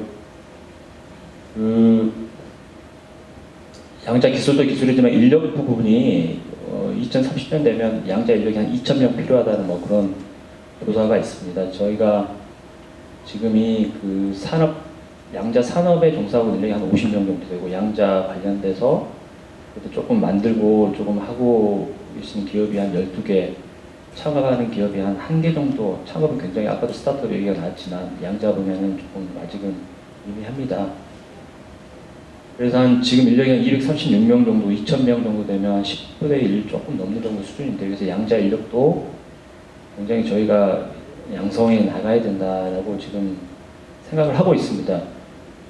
특히 이제 다학적인 특성이라든가 그 다음에 아까도 얼핏 나왔지만 양자를 전공한 학생들이 커리어를 계속 발전시킬 수 있는 연구 분야 또 산업 분야에 어떤 커리어 패스를 만들어줘야 되고 연구한 그런 경험이라든가 지식들이 계속 이렇게 축적될 수 있게 그런 인력 양성 커리어를 저희들이 만들어줘야 된다라고 생각하고 있습니다. 또 산업 인력이 특별하게 지금 부족한 부분들이 있기 때문에 기존의 연구 인력이 산업 인력으로 전환하는 거라든가 또 산업 인력 자체 지원 방안들 이런 것들도 저희들이 지금 정책을 지금 만들고 있습니다.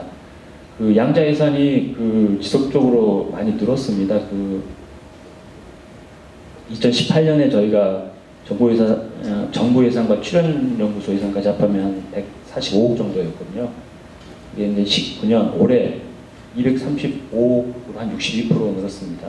내년에 저희가 386억 편성해놨습니다. 물론 정부안이기 때문에 국회 심의 과정에서 달라질 수는 있는 숫자입니다. 그렇게 되면 63.6% 정도 금년에 비해서 60%대 이상 계속 지금 예산이 굉장히 가파르게 증가하고 있는 상황입니다. 다른 분야에 비하면 굉장히 가파른 지금 증가세고요. 과거에는 양자에 관한 전문 사업은 없었습니다. 정부의 사업이. 근데 작년에 편성해서 금년에 처음으로 이제 센서와 컴퓨팅 분야에 양자 신규 사업이 생겼습니다. 센서가 금년에 46억, 컴퓨팅이 60억. 이제 크게 양자 분야 하면은 센서 컴퓨팅, 암호통신이어서 지금 암호통신은 내년에 신규 사업으로 저희들이 또 46억 지금 편성했습니다. 물론 이제 국회 심의 과정에 좀 숫자가 늘어날 수도 있고 줄어들 수도 있는 상황입니다. 그래서 저희들이 지금 촘촘하게 지금 지원 사업들을 준비하고 있고요. 그동안에 또 테스트베드 통신사와 정부가 지원해서 하는 부분들 여기저기 교수님 앉아 계시지만 ITRC라고 해서 고려대 카이스트에서 또 산학연 합동 연구를 통한 고급 인력 양성 지원 사업들을 해오고 있습니다. 지금 또 금년 3월부터 저희들이 이제 민관 산학연 합동으로 작업반을 꾸려서 지금 종합 지원 계획을 지금 마련 중에 있고요.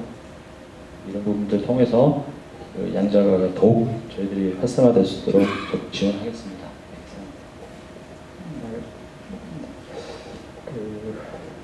양자 정보 종합 계획이 지금 수립하고 있는데 아까 잠깐 말씀드렸니까 구체적인 얘기는 말할 수 없다 그런 말씀을 하셨는데 아무튼 고민을 좀 많이 하셔가지고 양자 산업 생태계가 만들어질 수 있는 그런 어떤 여건을 좀 만들어 주시고요. 다시 한번 말씀드리지만 이슈는 두 개인 것 같아요. 아까도 저희가 제안한 부분은 국가 과제가 나갈 때 국가 과제에 편성할 수 있는 산업체가 편성할 수 있는 강제 조항을 좀 만들어 주십사 하는 게 첫 번째고요. 두 번째는 양자산업 협회가 만들어지면은 그에 대한 이제 의견이나 이슈들이 많이 나올 텐데 그 부분에서 가능한지 또 도움을 주시면은 저희가 추진을 할 거고요. 그리고 시간이 지금 한 10분 정도 남았는데 뭐 말씀 나는 이 부분은 꼭 안 하면 오늘 잠이 안 오겠다. 뭐 이런 기회가 많지 않으니까 또 우리 과장님도 와 계시고 IBM에 지금 기업 앰베서더도 와 계시고 또 실제 산업에서 연구를 제일 활발하게 하신 우리로의 박선영 CT도 와 계시고 박사님들 다 와 계시고 하니까 나는 이 얘기는 꼭 해야 되겠다. 어느 분이 계신가요? 네, 이정규 의원. 좀 조심스러운 시각에서 말씀드리고 싶은데 저희가 연구 과제를 수행하는 데 있어서 단계별로 이제 다 이제 나름대로의 적절한 전략이나 정책이 있기 마련인데 좀 전에 말씀하신 것처럼 산업체를 포함하는 단계는 우리가 정말 기술이 확보돼서 기술 이전할 수 있는 그런 단계에 해당하는 과제들은 그렇게 하는 게 많지만 기초연구부터 그걸 하자고 하면은 굉장히 어려운 일이에요. 그래서 연구 수행하는 사람들은 그거 관심 없는 그 산업체를 붙잡고 이거 우리 과제화하기 위해서 사인 좀 한번 해주세요.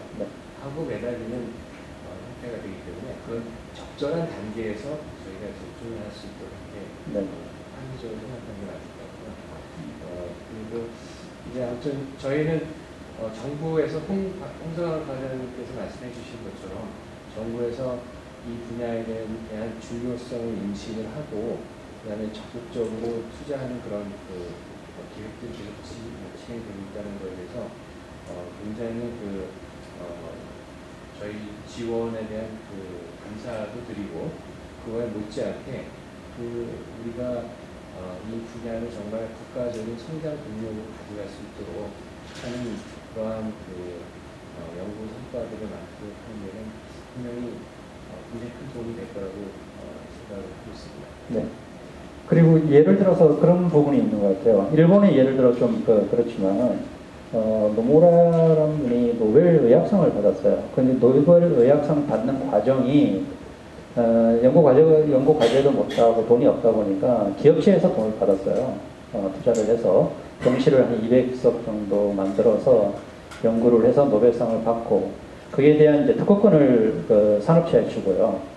그리고 산업체에서는 그거를 패키지로 만들어서 로얄티를 다시 연구소로 주는 그런 어떤 프로세스가 진행돼 가지고 노벨 의학상을 받았거든요. 이런 부분도 유연하게 정부에서 정책으로 마련해 준다면은 또 하나의 모델이 되지 않을까라는 생각을 좀 하고 있습니다. 예, 이제 제가 보기에는 그렇습니다. 어떤 이제 기술들은 연구자들이 기술 개발을 완전히 해서 이제 이전하는 방법이 합리적일 때가 있고요. 어떤 기술들은 같이 개발되어야 되는 방법이 있어요. 보는 관점이 완전히 달라서 릴라이빌리티나 이런 거를 이제 연구 개발하는 사람들은 그런 걸 생각하지 않고 하고요. 이제 기업하는 사람들은 물건을 팔아야 되는데 그걸 책임을 져야 되잖아요. 그래서 이제 그런 사례들이 이제 여러 가지가 있습니다. 그래서 제가 이제 기술 이전을 받으려고 봐도 그런 것이 하나도 안 돼 있어서 기술 이전을 못 받고 하는 경우도 많이 있고 그런 상황이기 때문에 이제 어떤 경우는 시작부터 같이 이제 업체가 인발부해야 되는 것들이 필요하고요. 어떤 경우는 그 없이 이제 다 개발해서 기술 이전을 단기간에 할 수 있는 것 같으면 그렇게 가는 것이 제가 보기에는 맞을 것 같습니다. 예. 첫 번째는 그게 있고, 두 번째는 우리 중소기업 같은 경우에는 카이스트 학생이나 볼 수가 없어요. 그래서 좀 학생들 잘 키워가지고 좀 잘 이렇게 업체나 이런 데로 잘 갈 수 있게끔 그렇게 좀 도와주시면 감사하겠습니다. 그분도 사실 저도 이제 좀 안타까운 부분인데 제가 이제 학생을 이제 저희 연구실을 박사 마친 학생을 그동안 꾸준하게 같이 연구를 해왔던 중소기업이 있었어요. 그리고 연구 성과도 산업협력 연구 성과도 굉장히 좋았습니다. 전 세계에서 첫 번째라는 어떤 망 프로텍션 기술 그래가지고 세계적으로 알려진 그런 기술을 만들었었고요. 그래서 이제 이 친구가 그 기업에 이제 취업을 했는데, 근데 결국에는 그렇게 오래 가지 못했어요. 그래서 네. 저희가 이제 학생들을 이제 좀 어떻게든지 보내려고는 하는데 또 이제 꼭 그 기업만의 문제라고 할 수 없어요. 전반적으로 환경이 그렇게 돼 있으니까 그 부분을 좀 근본적으로 해결해 나가는 어떤 방법들이 좀 필요하다고 생각합니다.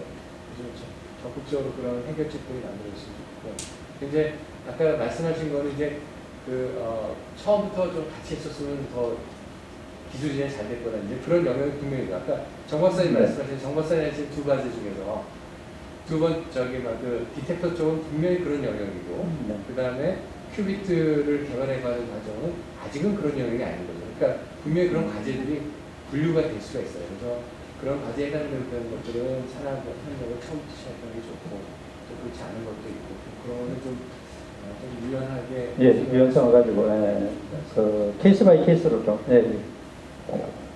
이건 아주 큰 문제는 아닐 것 같은데, 저희들은 고등과학원은 이론 연구하는 데이기 때문에 큰 기자재가 필요한 것도 아니고, 그 다음에 누구라도 와서 좀 물어보면 저는 그냥 아무런 요구 없이 그냥 이야기해주고 이럽니다.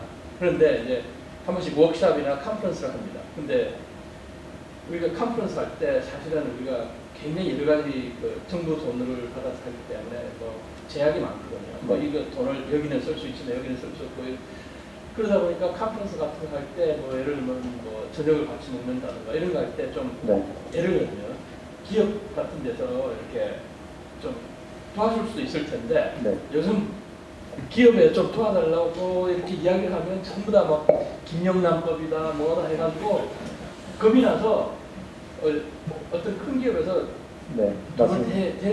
좀 도와드릴게요 했다가 결국은 법무팀에다 연락해보고 이러다가 결국은 안 되겠네요.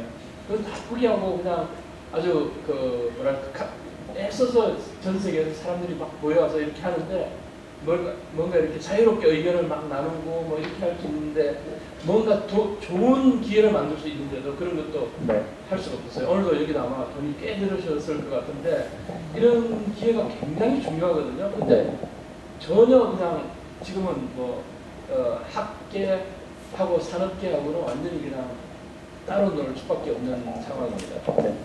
오늘 돈이 많이 들었습니다. 그리고 다행히 머니투데이에서 지원을 많이 해주셔가지고 좋은 위치에 있었고, 전 그런 것 같습니다. 그러니까 정책을 많이 피우는 것도 좋고 제어를 해주는 것도 좋고 우리의 문화를 가져가는 것도 좋은데 가지고 있던 문화를 없애는 것은 아닌 것 같아요. 우리는 어떤 사람인지 멀리서 왔든지 밥 한 끼 먹고 가라는 게 민사하고 정의였는데 하루아침에 밥을 못 먹게 됐어요. 그럼 밥 못 먹으면 뭘 먹지? 그런 생각이 좀 듭니다. 밥 먹기도 무섭습니다. 그리고 밥 먹고 페어플레이 하자. 각자 내자. 좋죠. 근데 집에 갈 때 뒷맛이 있더라고요. 제가 대접 충분히 해줄 수 있는 여건이고 그거는 서로의 정뿐인데 원래 취지대로 안 간 게 좀 더 문제가 있죠. 여기서 그런 얘기는 할 자리는 아닌 것 같고요. 그래서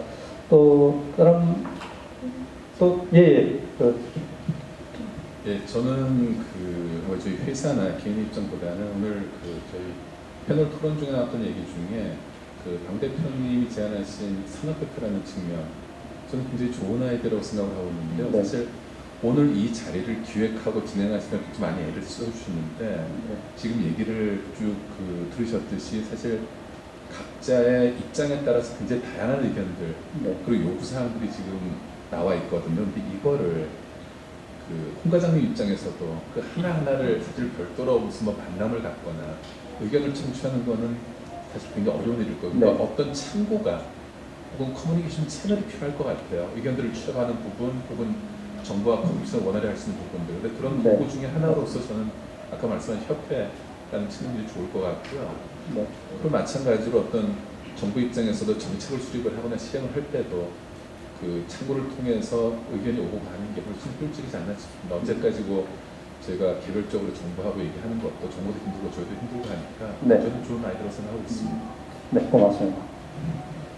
마음이 편안합니다. 그리고 이제 또 말씀해 주실 분 없나요? 보겠습니다.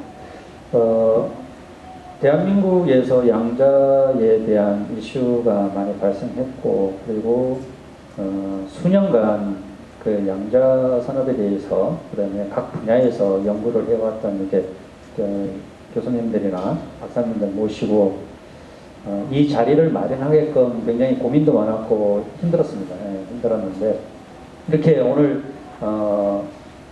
잘 마무리되고 좋은 얘기가 많이 나온 것 같아요. 그래서 집에 갈 때 편안한 마음으로 갈 수 있고 기쁜 마음으로 갈 수 있을 것 같아요. 그리고 내년에는 요보다 더 짜임새 있고, 그리고 가능하다면은 외국의 석학들도 모시고, 그 다음에 국내의 산학회에도 더 많이 참석할 수 있는 그런 행사로 다시 한번 초대를 드리겠습니다.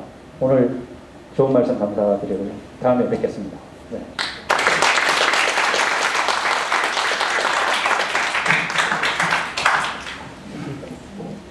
사진을 한번 찍을까요, 우리?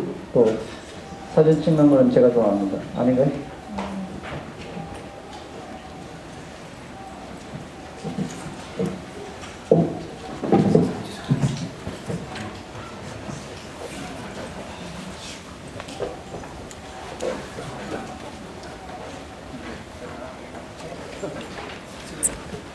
수고 많이 하셨습니다. 보는 건 있었더라고요. 어떻게 나올까요? 안녕하셨어요. 보는 건 있더라고요. 예, 예. 하다 보니까. 제가 2년 전에 졸업생 사업팀에 사무실에 와 있어요. 사연이 본 사람한테 명함 한장 주실 수 있으실까요? 네네, 잠시만요. 잘 찍겠습니다. 네. 명함.